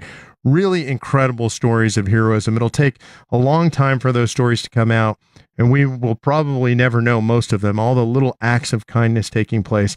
But it really is what makes America special. When I'm watching the news, when I'm reading and scanning the web, what I'm looking for are those stories. I know there's grave tragedy taking place, but what I'm looking for is the humanity, because this is a nation that's extraordinary in its humanity. We are the most charitable people on the face of the earth, in the history of the face of the earth. And you're going to see it play out in spades down there in Texas. Texas is the best of what's great about the United States of America. So if you can think of good stuff, good people, you're going to find them down there in spades in Texas. So I'm watching with anticipation to see the humanity and the outpouring that take place there in Texas. If you're paying attention to the daily news cycle like I do, kind of news obsessed, probably if you're listening to Patriot Radio, you're one of those folks like me. It seems like what the news is obsessed with is all the stuff that's going on that's a controversy in the White House, right? Now, obviously, the media is biased against Trump. They want to take him down. And so it's just every little thing. What's the latest White House intrigue? Who hates who? Who's yelling at who? Who's being forced out? Who's next in? Who's the president's favorite? It's like watching a big soap opera. And this is what the media, the fake news media, want you to pay attention to. They want you to think everything's so dysfunctional, everything's so horrible. I got to tell you, my conversations, when I talk to people around the country, they're not paying attention to any of that stuff. I know I'm not. It doesn't interest me. Whether it's Reince Priebus or somebody else who's chief of staff, I don't really care all that much, right? I don't really pay attention to the personnel. What I'm paying attention to is what actually gets done, because that's what matters to you and me as the American people. What are they screwing up, or what are they doing right? The people, the drama inside Washington, D.C., that stuff is played out for some ruling elite that pays attention to things that, frankly, I don't really care about. They're the ones paying attention to what kind of shoes Melania Trump is wearing. They're the ones paying attention to who's in what suit. I just don't pay attention to that kind of stuff. It's just not interesting to me, and I don't think it's interesting to most of the American people. What we care about is when a politician makes a promise, do they try to keep that promise? right? I think the general answer for Congress right now is a resounding no. There are exceptions to that, right? You got a few senators that are trying to do the right thing. You got the Freedom Caucus in the House of Representatives trying to do the things they promised to do, and the rest of them just dismissing us. I actually heard another story when I was on Capitol Hill one time that a new guy came in. This was after the 2010 cycle, and he was told, all those promises you made, those were just to get you elected. I mean, we all know that you can't do those things. You promised them in good faith because you believed that maybe you could do that stuff. But the truth is that that's just the election stuff. And so when you get here, you need to understand how it works. You need to be real, and we're not going to do any of that stuff. I mean, so this is the kind of stuff that happens in Washington, D.C. But this is what we the American people, actually care about. Simple stuff.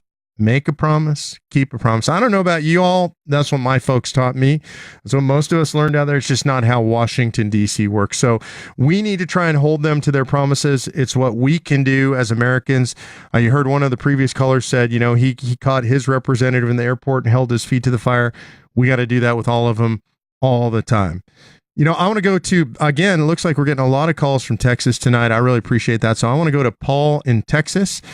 Paul, what do you want to add to the conversation? Are you mad at your representative, or are they doing a good job for you? Mark, actually, my representative is one of the rare good guys. He's Roger Williams, and that name might sound familiar to folks because he's the coach of the GOP baseball team. So he was out on the field in June when they took fire. But he's one of the few who actually gets out to his districts quite a bit.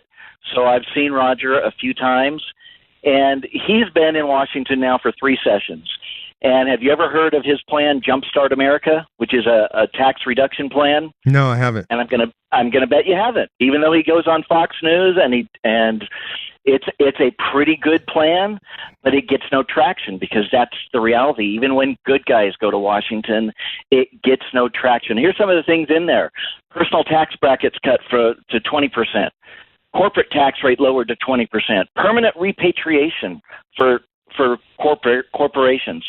How about a payroll tax cut of 2%? Anybody remember 2011, 2012? We had a payroll tax cut across the board that it was at 4.2%. How about making that permanent?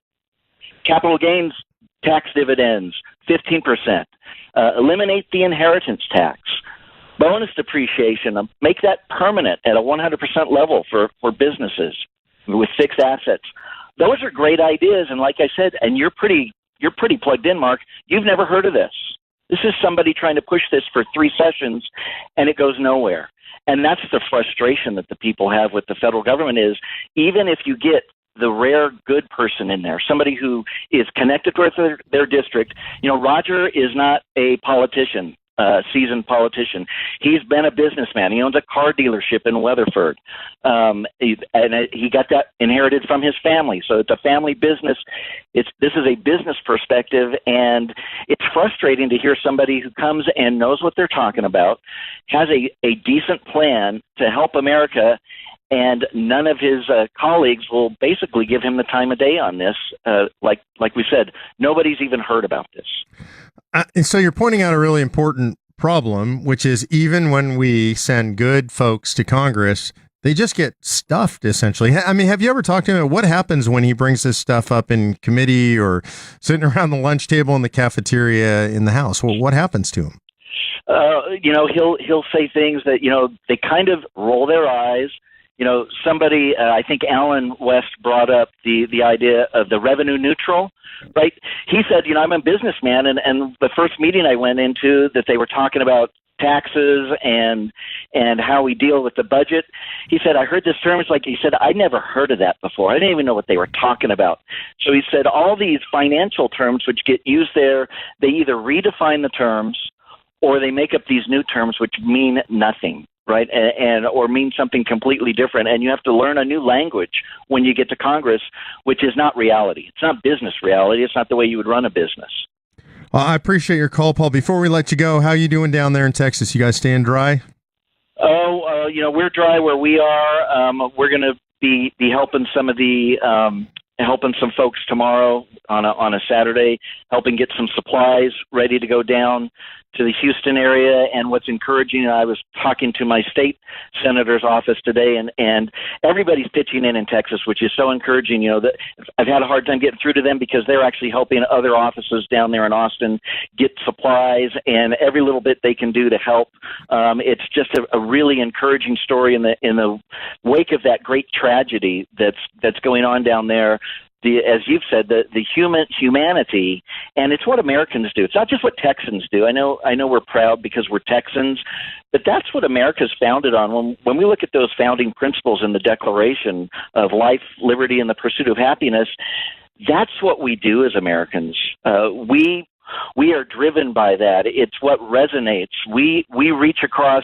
We're not red or blue or conservative or liberal or progressive or whatever. It's not an ideology. We're human beings and we're compassionate, and it's something we're driven by as Americans, and it's something that has been really inspiring to watch on the news as you see the human chains being formed to go into the water and rescue somebody out of a vehicle. Just these people who are so willing and so giving of themselves to do such things, and you do kind of feel a little small when the best you can do right now is get some supplies and load them up on a truck. We're so thankful that the people we know down there, we have some family down there, everybody's okay, and we're going to get through this, and it's really a display again of what makes America great. It's the people that make America great. It's certainly not the government, which is they're doing all they can. We know Governor Abbott and Lieutenant Governor Patrick are all doing all that they can.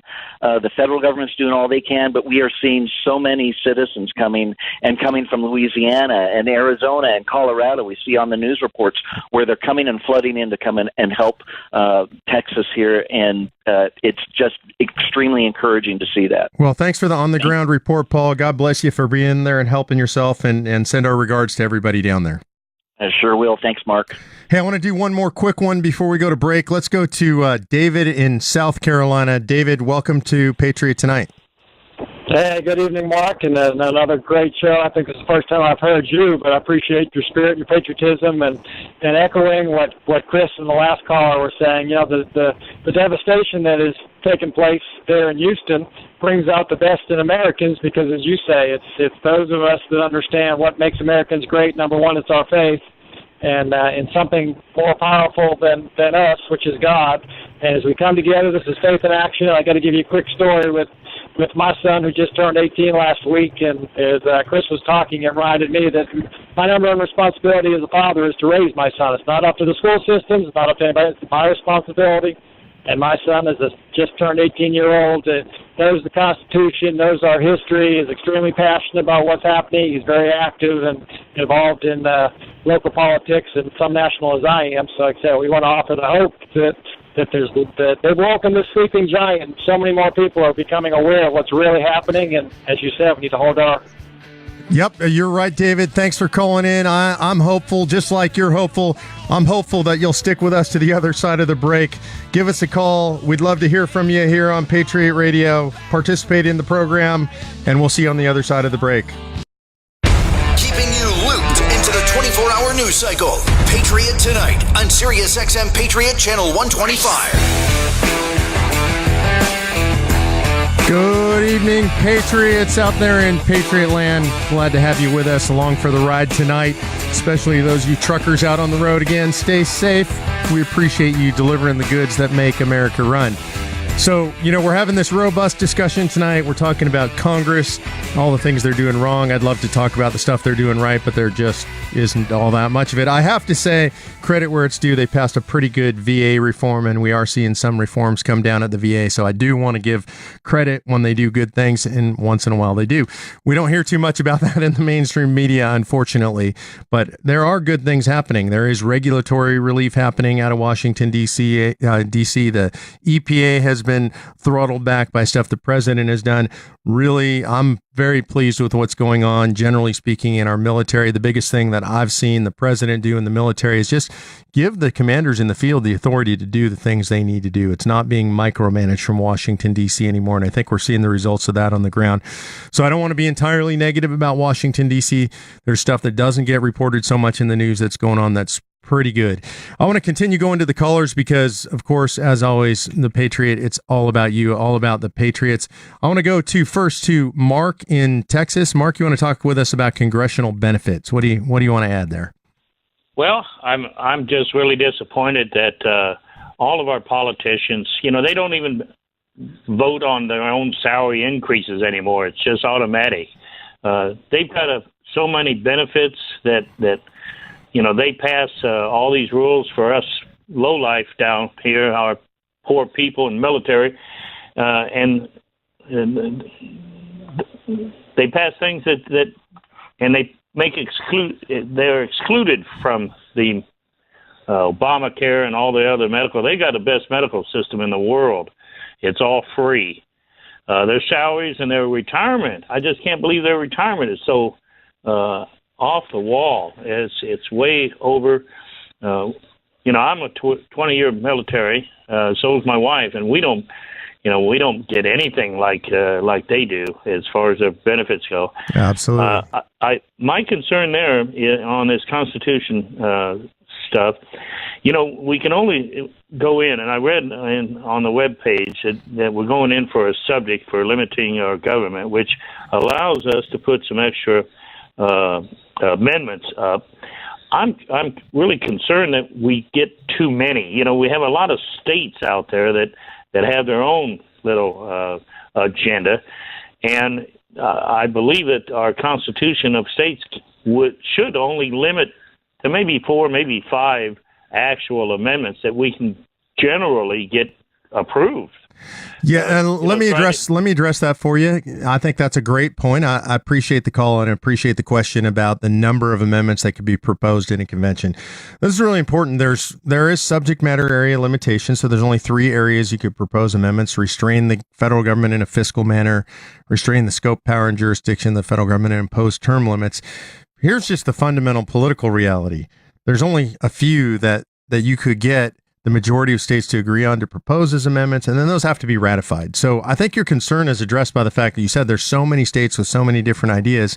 In order to get anything out of a convention and approved by the states, it takes 38 states. That's the vast majority of the American public. So you're probably going to get a very limited amount of amendments. They're going to be things that the vast majority of the American people agree with. So I think the protections are built into the system. I appreciate your call, Mark, and I agree with you about congressional benefits as well. Let's go ahead and move along. I want to get to somebody who's been waiting for a while. We've got Brian in Alabama wants to talk about supporting the president's agenda. Brian? Hey, Mark, how you doing? This is Brian in Alabama. Thanks for being with us, Brian. Hey, I didn't know you had a radio show now. This is I was your state director here in Alabama, so I haven't seen you in a couple of years, but after you were here, you did a great job helping us get the Convention of States petition through for the state of Alabama and passed in the legislature, so we appreciate you for the great work you did helping us get that done. My pleasure. Thanks for helping us get it done, Brian. Yeah, we're one of the things the upcoming election with Roy Moore. What are your thoughts on that? I know the president initially was supporting Luther Strange, but I think he's starting to have a change of heart, and it looks like it. In fact, he put out a congratulation note to both Moore and Strange following the recent primary we had here, and we have a runoff in a couple of weeks. But I didn't know what your thoughts were on this upcoming Alabama Senate race. Sure. It's a really interesting race there in Alabama. For those of you who aren't plugged into Alabama politics, you have a situation where there's an relatively establishment candidate by the name of Luther Strange, a former lobbyist. He's supported by Mitch McConnell. McConnell put a bunch of money into his race. There's Judge Roy Moore. If his name sounds familiar to you, that's the guy that refused to take down the 10 Commandments in the Alabama Supreme Court, a guy who really is just a warrior for religious liberty, willing to put his career on the line. And you guys had Mo Brooks, a real conservative guy. So it was really a 3-way race. And what happened is the president and Mitch McConnell really threw down for Luther Strange. I was surprised to see the president do that. I don't know if he was trying to throw a bone to Mitch McConnell or what it was, but it certainly backfired. What ended up happening is Luther Strange came in second. He didn't take the primary. Judge Roy Moore took the primary. Mo Brooks is out. It looks like most of Mo Brooks's support is going to the judge, and it looks if all the polling proves to be true, and I've no reason from what I'm hearing on the ground there in Alabama, it looks like the judge is going to be the next guy, the next senator from Alabama, which is really incredible. So my read right now is it's Judge Roy Moore. I think he's going to be a heck of a firebrand in the United States Senate. I think they're going to have a handful to deal with. Right, absolutely. And Judge Moore, twice he's had to deal with being thrown out as the Chief Justice here because of some shenanigans that have gone on with the federal judiciary. But he has won 2 statewide elections before for Chief Justice in the state. So I think he's got a substantial lead now, and I believe you're right. I think he's going to pull through, and I think he's going to really speak his voice in D.C. You know, he's a Vietnam combat veteran and a West Point grad too, so he's also got a lot of understanding of the military. Yeah, I think so. It's kind of exciting, and it's interesting to see sort of the establishment politicians. McConnell put a lot of money into that race. I think it was like $7 or $8 million.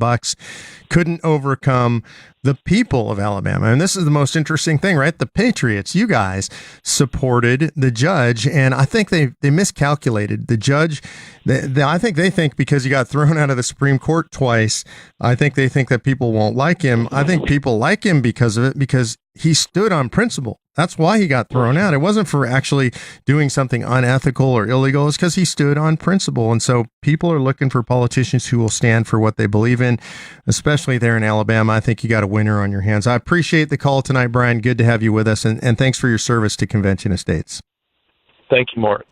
So I'd like to go next to somebody who wants to talk and talk about the right-wing agenda and how the right-wingers say no to everything. And so that's Jeff from Ohio. Jeff, welcome to the show.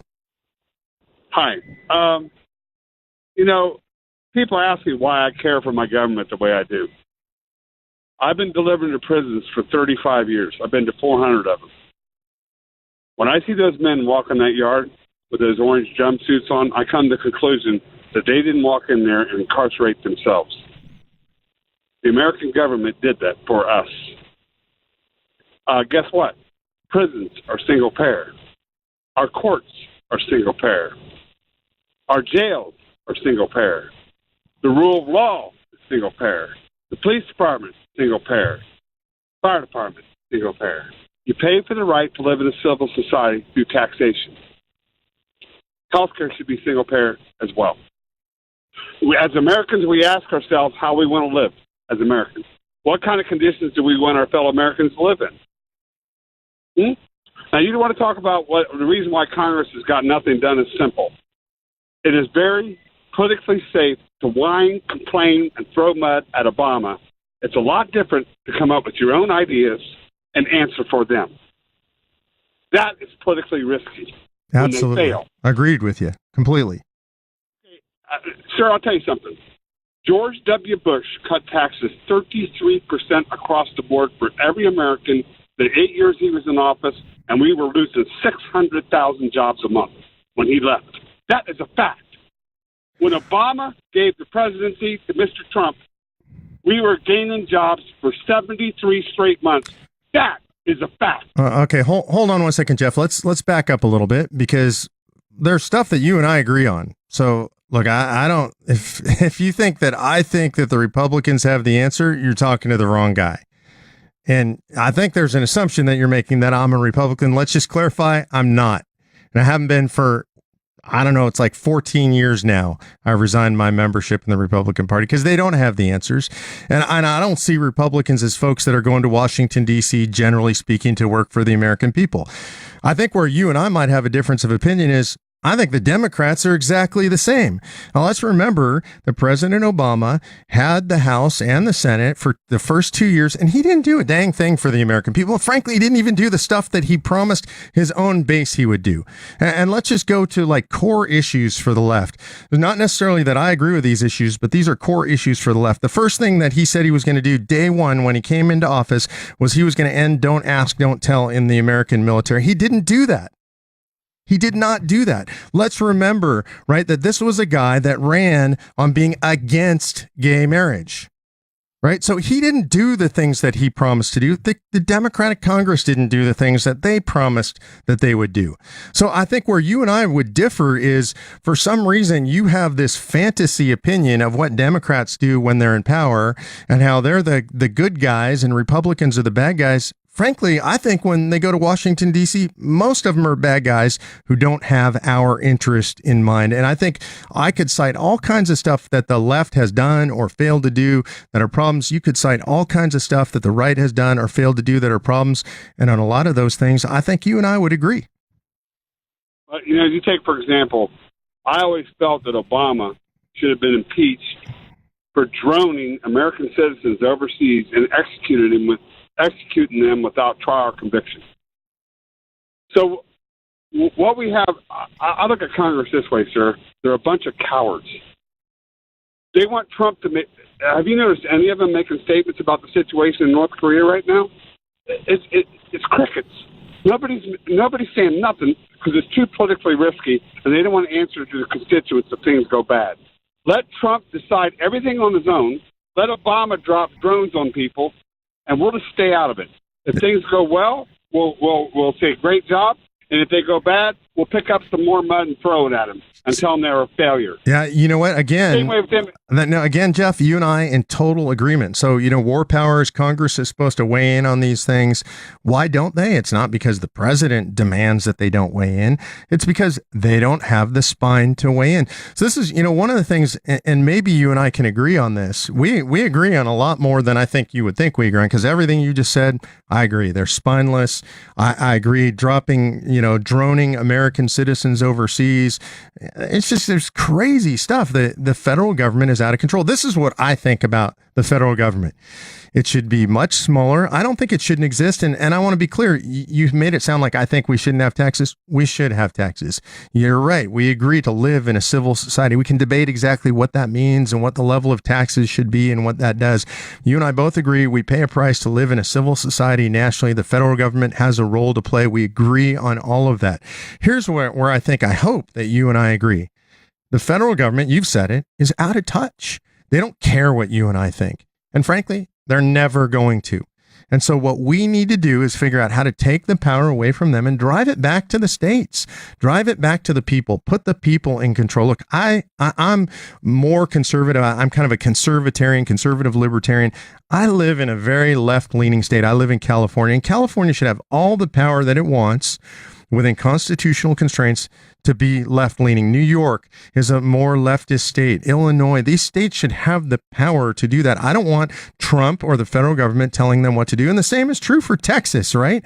If Texas wants to be right-wing, or if Nebraska or Iowa want to be right-wing, they ought to be. Let's take the power away from the federal government. Let's use a convention of states not to decide policy, but to decide who decides. What do you think about the idea of taking the power away from the federal government and giving most of it back to the states and letting the states figure it out? I agree with that, sir, because you take, for example, the immigration issue. Congress is such a coward, and the Democrats are no better. When they had control of everything, did they do anything about immigration? No. You know why? Too politically risky. So what we'll do is this.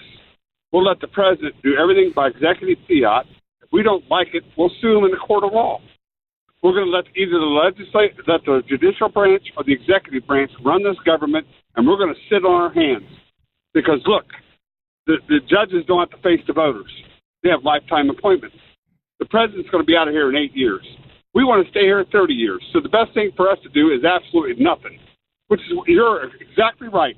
They need to take the power away from our federal government and move it back to the states and let people decide. So now, you and I are in the same. From California. Yep. Go ahead. Ohio just made a massive mistake. I told Governor Kasich when I met him up in Columbus. I said, in California, that state is highly unmanageable for the simple fact that they put things on the ballot and everything's run by mob rule. Yep. Why do you have a legislature? Why do you have a governor if everything could be overturned by simple majority? How can you do things that are unpopular, like raise taxes or cut spending or cut benefits, when it could be overturned by the voters? I mean, no, Ohio just started doing that. I'm totally with you. That's a mistake. Hey, I'm going to have to go to break, but I want to ask you one quick question. So, are you a registered Democrat? I vote for who best helps my business. I mean, under Obama, my business did very well. That's a fair deal. So, would you describe yourself as left leaning? I describe myself as middle of the road because, I have two aunts. Both of them are gay women. It's kind of funny because I talked to the other one after gay marriage was made legal. She's been with the same woman 38 years. I said to her, I said, well, Aunt, you going to get married now then in Georgia? You can get married. She says, hell no. That woman took two of my dogs and half my money. Got divorced. Okay, well, but here's a lot more fun. Jeff, I got to go to break, but I just want to make a point, all right? So you came on the call. It seemed like you thought we were going to have an argument. Mostly you and I agreed on almost everything. And I think the place where you and I can find common ground, and you and me and most Americans, is DC is not in it for us. They're in it for themselves. Let's get together.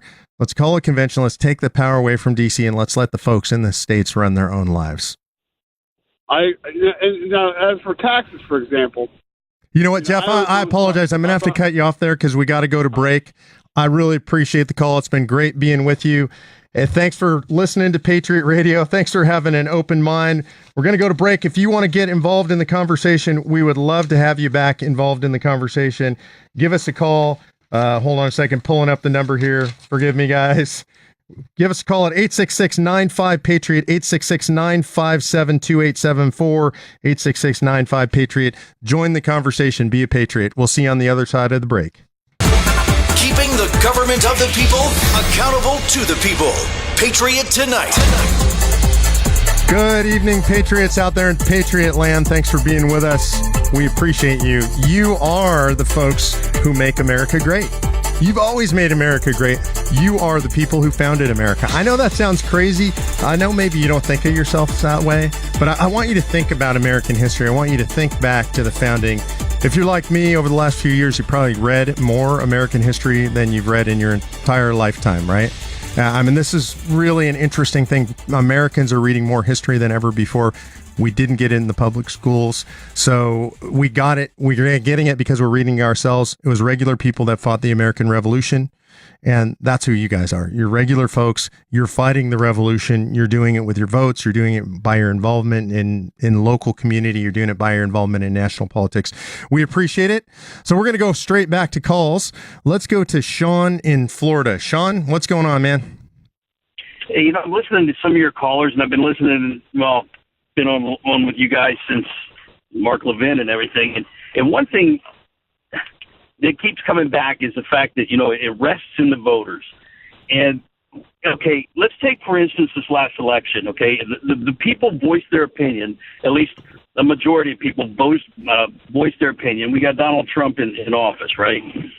But we've also got congressmen. We got freshman Congressman Brian Mast out of the 18th District here in Florida, a veteran who gave both his legs while serving in Afghanistan, somebody I consider a friend. And, I notice it's hard for these freshman congressmen to get their wheels spinning once they get into D.C. because everybody else is up there in that quagmire, this thing we call the swamp, right? But I think that what America, we're hearing this, like your previous caller there, you've got somebody who's generally voting Democrat, you got people who are generally voting Republican. I myself am non-party affiliated and have been much like you for a long time. I think what we're seeing the shift in this country go towards is getting away from the parties and going towards, and I hope it continues, getting people in there that will actually abide by the Constitution and abide by what they're supposed to be doing, and that is serving the people.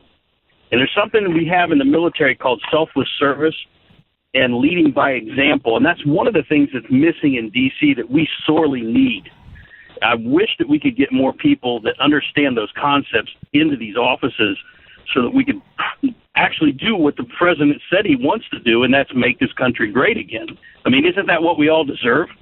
I mean, it's certainly what we're shooting for. It's certainly what the president is pitching. I think one of the things that we see, though, in Washington, D.C., you heard the colonel explain it if you were with us when Colonel Allen West was on earlier, the guys that actually stand up, maybe the representative you're talking about, they get punished for doing that. And they get punished in a myriad of ways, literally for petty things like they'll get a terrible office, more important things like they'll get excluded from committees or they'll actually lose committee assignments. And ultimately what you have is, he got redistricted out. You get primaries against guys who stand up. So it's very difficult for these guys to get into Washington, D.C. and actually change the swamp. The swamp is deep. The swamp is really powerful, and it tends to eat these guys alive. But these guys, and this is why, and I'm not saying every congressman and senator needs to be a veteran, but you get people that have that tenacity and that intestinal fortitude. These guys went over there. Now here's a guy who almost gave it all for this country and still said, I still got more to give. I lost 2 legs, but now I've still got more to give. And that is what I expect out of my senators and congressmen. That's the kind of leadership that I expect out of people that go to D.C., that tenacity to say, you know what, I still have a heart. I'm still kicking. I can do this. And if we get more people in there, we fought the Taliban. We fought Al-Qaeda. We've lived in trailers and things and in conditions that are horrific. So, yeah, give me a small office. That's fine. I know Commander West understands that as well. We've lived with adversity and tough conditions. So put more people like this in D.C. and they'll love the swamp. That's just like a huge training facility for us. I'm with you, Sean. Now, Sean, did you serve? It sounds like you served in the military. Yes, sir, I did. Well, thank you. What branch did you serve in? I was with the U.S. Army, and then I also served 8.5 years overseas, contracting, six years combat veteran. So. Well, Sean, thanks for the call. God bless you for your service, and thanks for still being in the fight. We appreciate you. Thanks for being a Patriot and following us here on Patriot Radio. We appreciate having you. Out there. We appreciate you guys, too. So I want to go to our next guest. I'm really excited about our next guest, and he's a guy that went to Congress. He was in a state legislature, then went to Congress, and was really a warrior. And you may recognize his name when I say it, but I want to give you a little background first, because he went there and he caused a lot of problems for a lot of people. I got to say, he was not a guy that you would say would go along to get along. This is a guy that said it like it was. And really that rankled some people, right? It hurt their feelings, because he called the swamp, and he called out his colleagues when they were doing bad stuff. And that's something that our last caller, Sean, was saying is so important, and he wants to see more of. Well, this is a representative who truly did it. He's not in Congress anymore. Our guest is Tim Huelskamp. Tim is now, I'm really excited to say, recently made the president of the Heartland Institute. He's here. He knows what it's like inside. Thanks for being with us tonight. Tim, are you there? We got some dead air here, guys. Anything? Nope. Okay, so, we're going to get Tim here on shortly. Look, the reason we try to have guests like this and Colonel Alan West and Tim Huelskamp is because these are guys that have been directly inside the belly of the beast, right? These are real warriors. And the reason that I wanted to have guests like this in particular on tonight, not just any congressman or senator, I wanted guys that have been willing to go in and kick the tables over and really, cause a ruckus inside. And you hear the stories of what happened to them when they did that kind of stuff and how difficult it was for them. This is important to me, because what I want you guys to get out there in Patriot land is how tough it is on these guys. And it really is tough on them. This is not an easy thing when you go in and you're trying to upset the established order. So I'm going to go real quick. Let's see. Do we have Tim with us? Are you there, Tim? Nope, we're still having technical difficulties. But that's why I get guys like Alan. That's why guys like Tim and Alan are friends, and because they're fellow warriors. Tim is now president of the Heartland Institute, a great conservative institute out there. One of the things that they do so often and so well is they challenge the orthodoxy on this global warming, climate change kind of craziness. So if you go to the Heartland Institute's website, you're going to see really interesting stuff, really great factual stuff, really entertaining stuff about debunking all this global warming myth. We're going to go ahead and take a quick break, see if we can get Tim on with us. We'll join you on the other side of the break, hopefully with Representative Tim Huelskamp, president of the Heartland Institute. Try thinking instead. Patriot Tonight.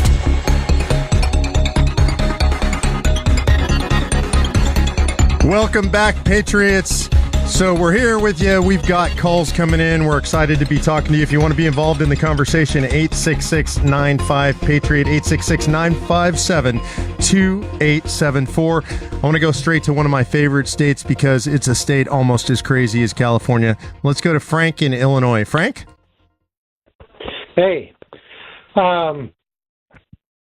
You were talking a little bit ago about decentralizing power from the federal government to the states. Yes, sir. The answer is simple but difficult. Repeal the 16th Amendment, and the swamp dries up for lack of money.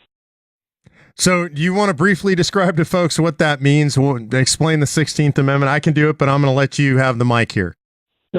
Well, the 16th Amendment is the amendment that adds to the original taxing powers of Congress as the Constitution was laid out. Originally, Congress could levy taxes on luxuries through excise tax and imported goods through tariffs.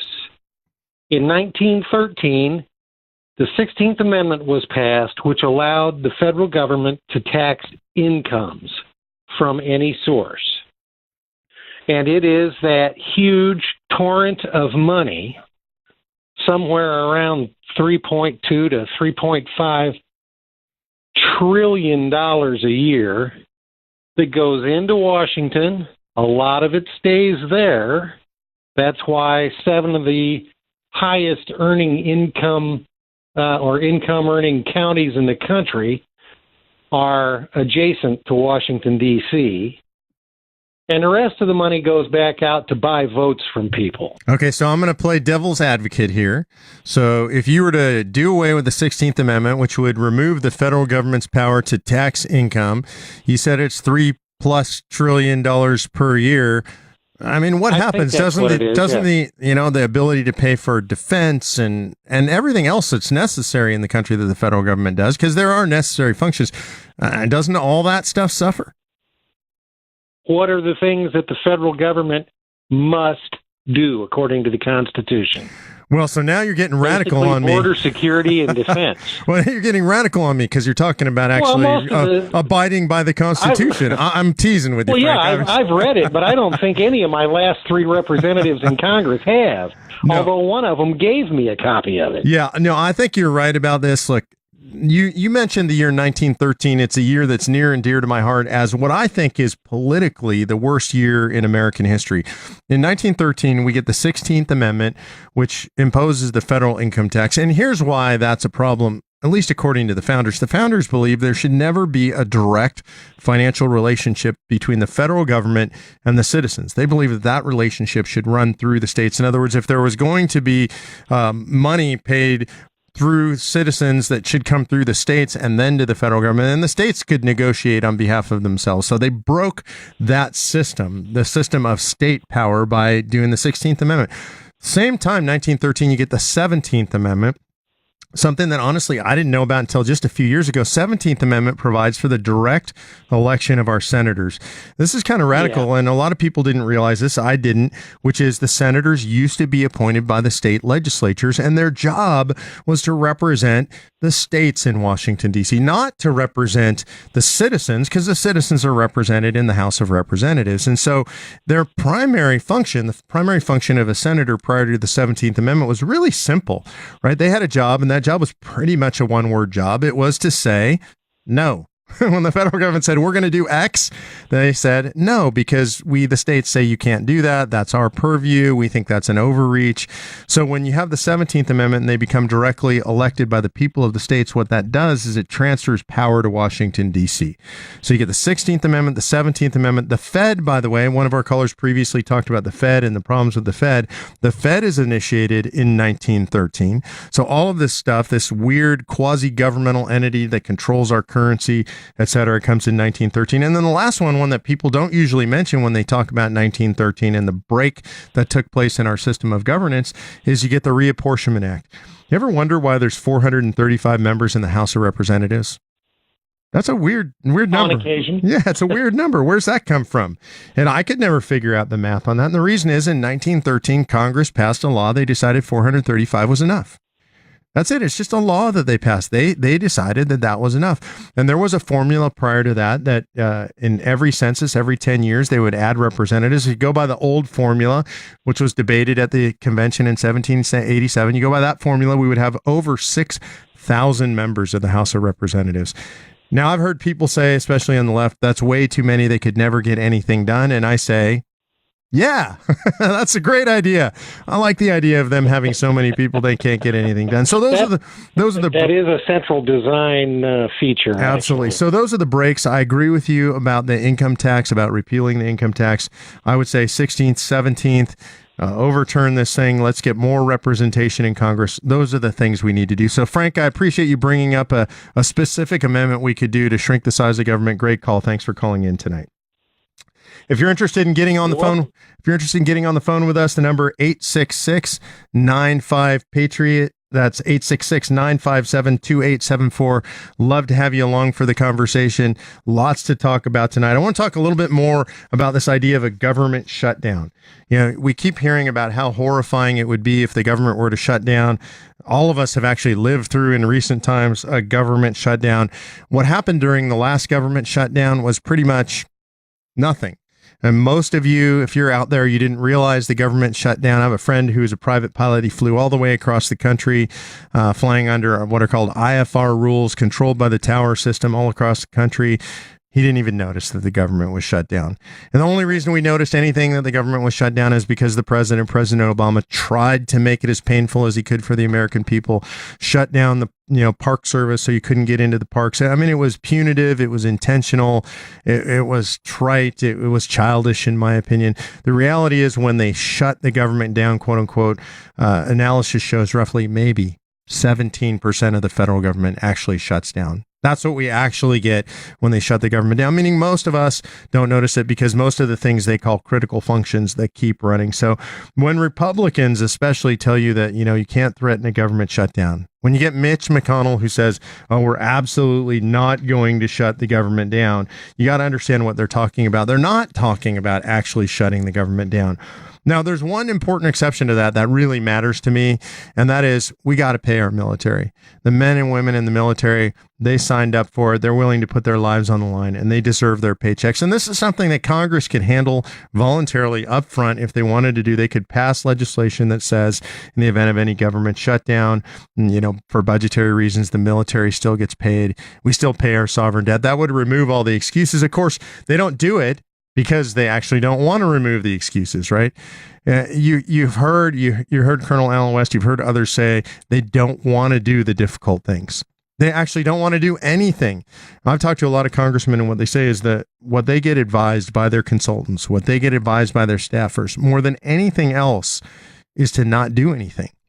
That unless they're forced to, unless they really, really, really have to take a position, that they're better off not taking a position on anything. So this is their general position, right? This is our government. These are the folks in Washington, D.C. that are supposed to be representing you and me. Now, I don't know about you, but if I went to Washington, D.C., if I got elected, and I'm not crazy enough or brave enough to do that, but if I got sent to Washington, D.C., I would be going to do something. I would have an agenda on my mind. I would want to pursue policies that would give power back to the people, that would make people more free. So I would want to go there to do something, but I would be advised by my staff, by the consultants, to not take positions, to not say anything controversial, to not step out on the issues. This is why we see so much weakness in our Congress.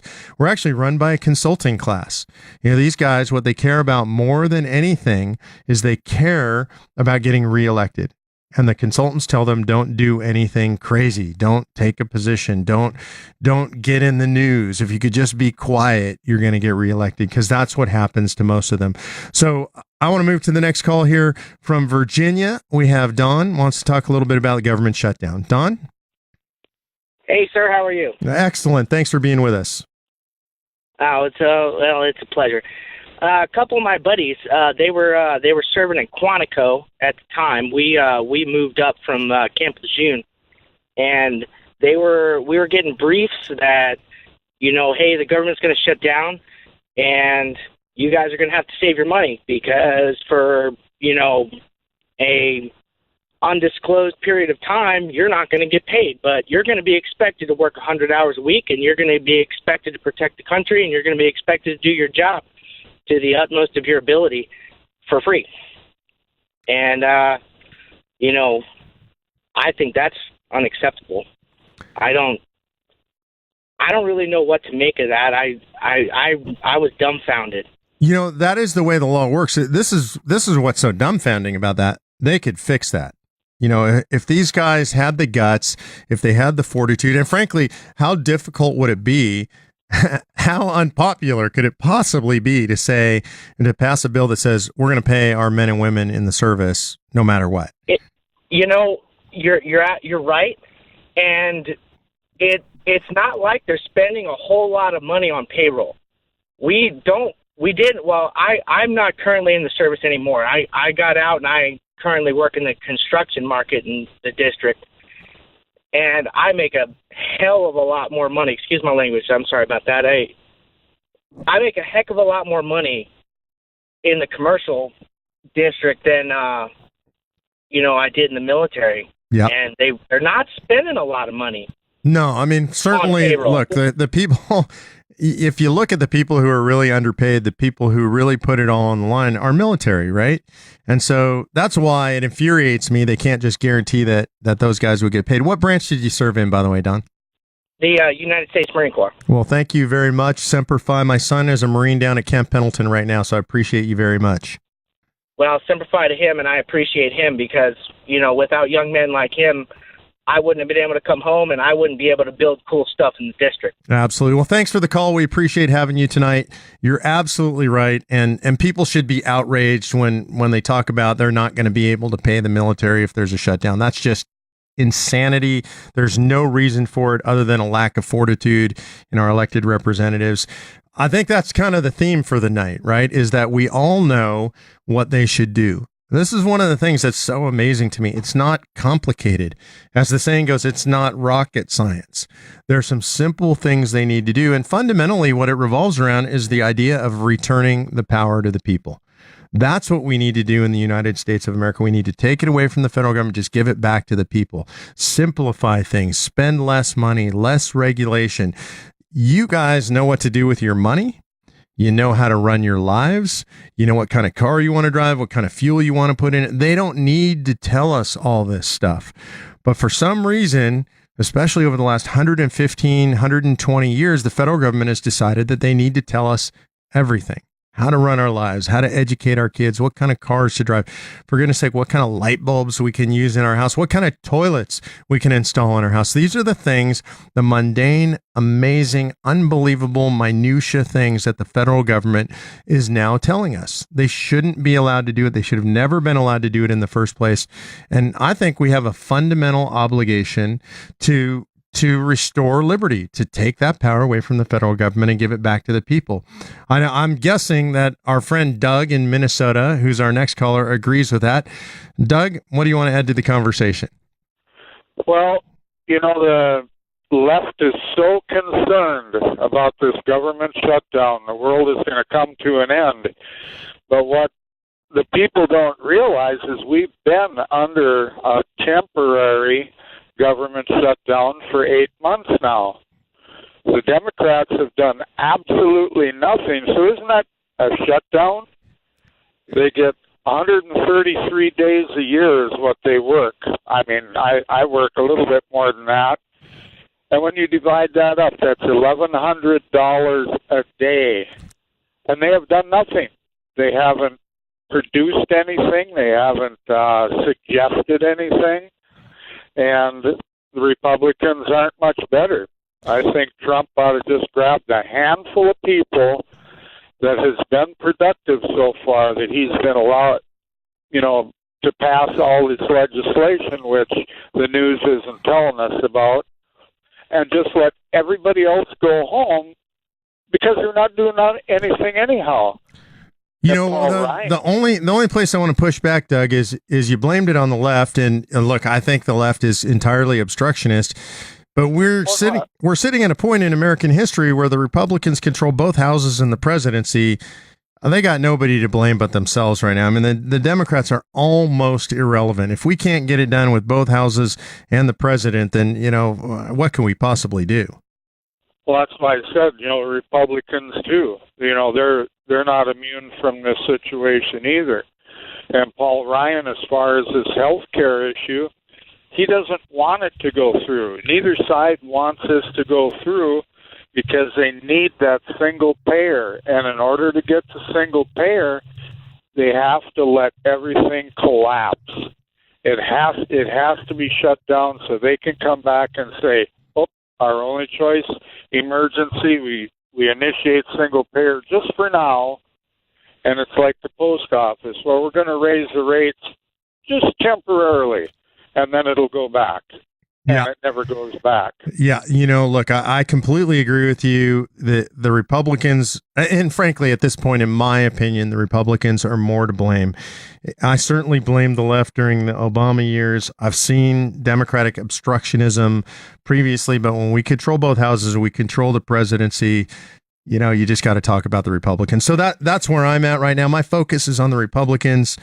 I think right now the left is almost irrelevant in national American politics. If you look at what's going on out there, you've got Nancy Pelosi probably has the lowest favorability ratings of anybody in American politics right now. Schumer, and people are pretty much like, who is Schumer, right? You've got McConnell running the caucus in the Senate. You've got Ryan in the House, and they're not getting anything done. I mean, we had literally 7.5, 8 years of promises that they were going to repeal Obamacare. You had McConnell saying they were going to tear it out root and branch, is the phrase that he used. They had 7.5 years to design that. They passed a repeal of Obamacare repeatedly during the Obama administration, knowing darn well that they would place it on Obama's desk and he would not sign it. We talked earlier about kabuki theater. What could be more kabuki theater than putting that bill on the president's desk repeatedly and having him not sign it, knowing that they weren't going to get it done? And that's the only reason they passed that bill. When they have a chance to put it on a president's desk who will absolutely sign it, they can't pass it. And in fact, you want to talk kabuki theater, look at exactly what they did is that recently they were going to pass this skinny version, right? This, which is a repeal that's not really a repeal. But what they were demanding from their leadership is assurances that it wouldn't become law. They were going to vote on a bill and pass it out of the House with assurances that it wouldn't become law. I mean, it's incredibly outrageous, this game of kabuki theater, this falsehood that they're perpetrating on the American public. The good news is mostly the gig's up. Mostly, I think at this point, the American public gets it. That's why their approval rating is at 8%. People talk about the president's approval rating is only 42%. Well, compare that to Congress, which is now at 8%. So people like the president a lot more than they like Congress. That's the way it should be right now because the president's at least trying to keep his promises. Up next, we've got Andy from Idaho. Andy wants to talk about term limits. What's going on, Andy? Well, that's how I think that's the only way you can get them out of there. They just go there and then stay there for their whole life and don't do anything they say they're going to do. So, so do you think if we got term limits, let's say we got no other reforms, but we got term limits, do you think that solves the problems that ail the nation? I bet it makes a big dent in it. I can tell you statistics. Guys, they say they're just there for their whole life. They're not even Republicans or Democrats. They're all just them. Yeah, look, they go there. I think it's really interesting. We elect them as representatives. When they get there, they call themselves members because they become members of this incredibly elite club. They have a really nice health club and they have a cafeteria and they have all these fancy black cars and all this great stuff. And so, yeah, they want to stick around. They want to stick around long. I think term limits are a potential piece of the puzzle that would fix things, but I don't think term limits alone fix it. I can tell you, being from California, and there are a lot of other states that have term limits, it hasn't fixed the problem. It creates other problems that are unforeseen problems. Now we know about them. For example, it empowers the bureaucracy because they don't have term limits.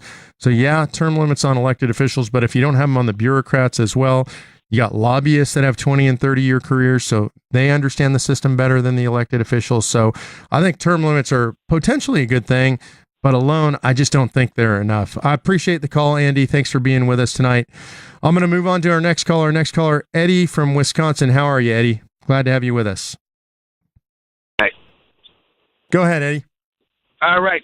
You're talking about the 1911 creation of the Federal Reserve, and then you're talking about 1913 with the income taxes. I think the voluntary confiscation of our taxes, those are all hand in hand. But did they not ratify, or they never ratified that 16th Amendment? And if so, I've heard things about like an unincorporated business trust organization, and you seem to be the guy that's versed in all of this. So I'd like to know your opinion on that. Sure. Yeah. I mean, look, I've heard that argument made. I've never seen it. I've read about it. I've never seen it effectively, completely made that the 16th Amendment wasn't adequately ratified. I'm sure some people will argue with me. I'm a lawyer. Don't hold that against me. But my best read on the thing is the 16th Amendment was adequately and completely ratified. So I think we got to live with that unless we repeal it. That's where we're at right now. And I think that's how we wrap up the show. Thanks for being with us tonight. Thanks for being patriots out there and listening to Patriot Radio tonight. Especially, God bless the truckers, you guys out there moving the goods that make America run. Be safe on the roads. To you folks in Texas, our thoughts and our prayers are with you. We pray for your safety, your health, and your speedy recovery. God bless all. Thanks for being with us tonight. Sign the petition at cosaction.com and get as many of your friends and family to do the same. With your full address, your state legislators will know that you really are their constituents in their district. Our success depends on you, so we're inviting you to be part of history. Let's invoke the constitutional solution that's as big as the problem.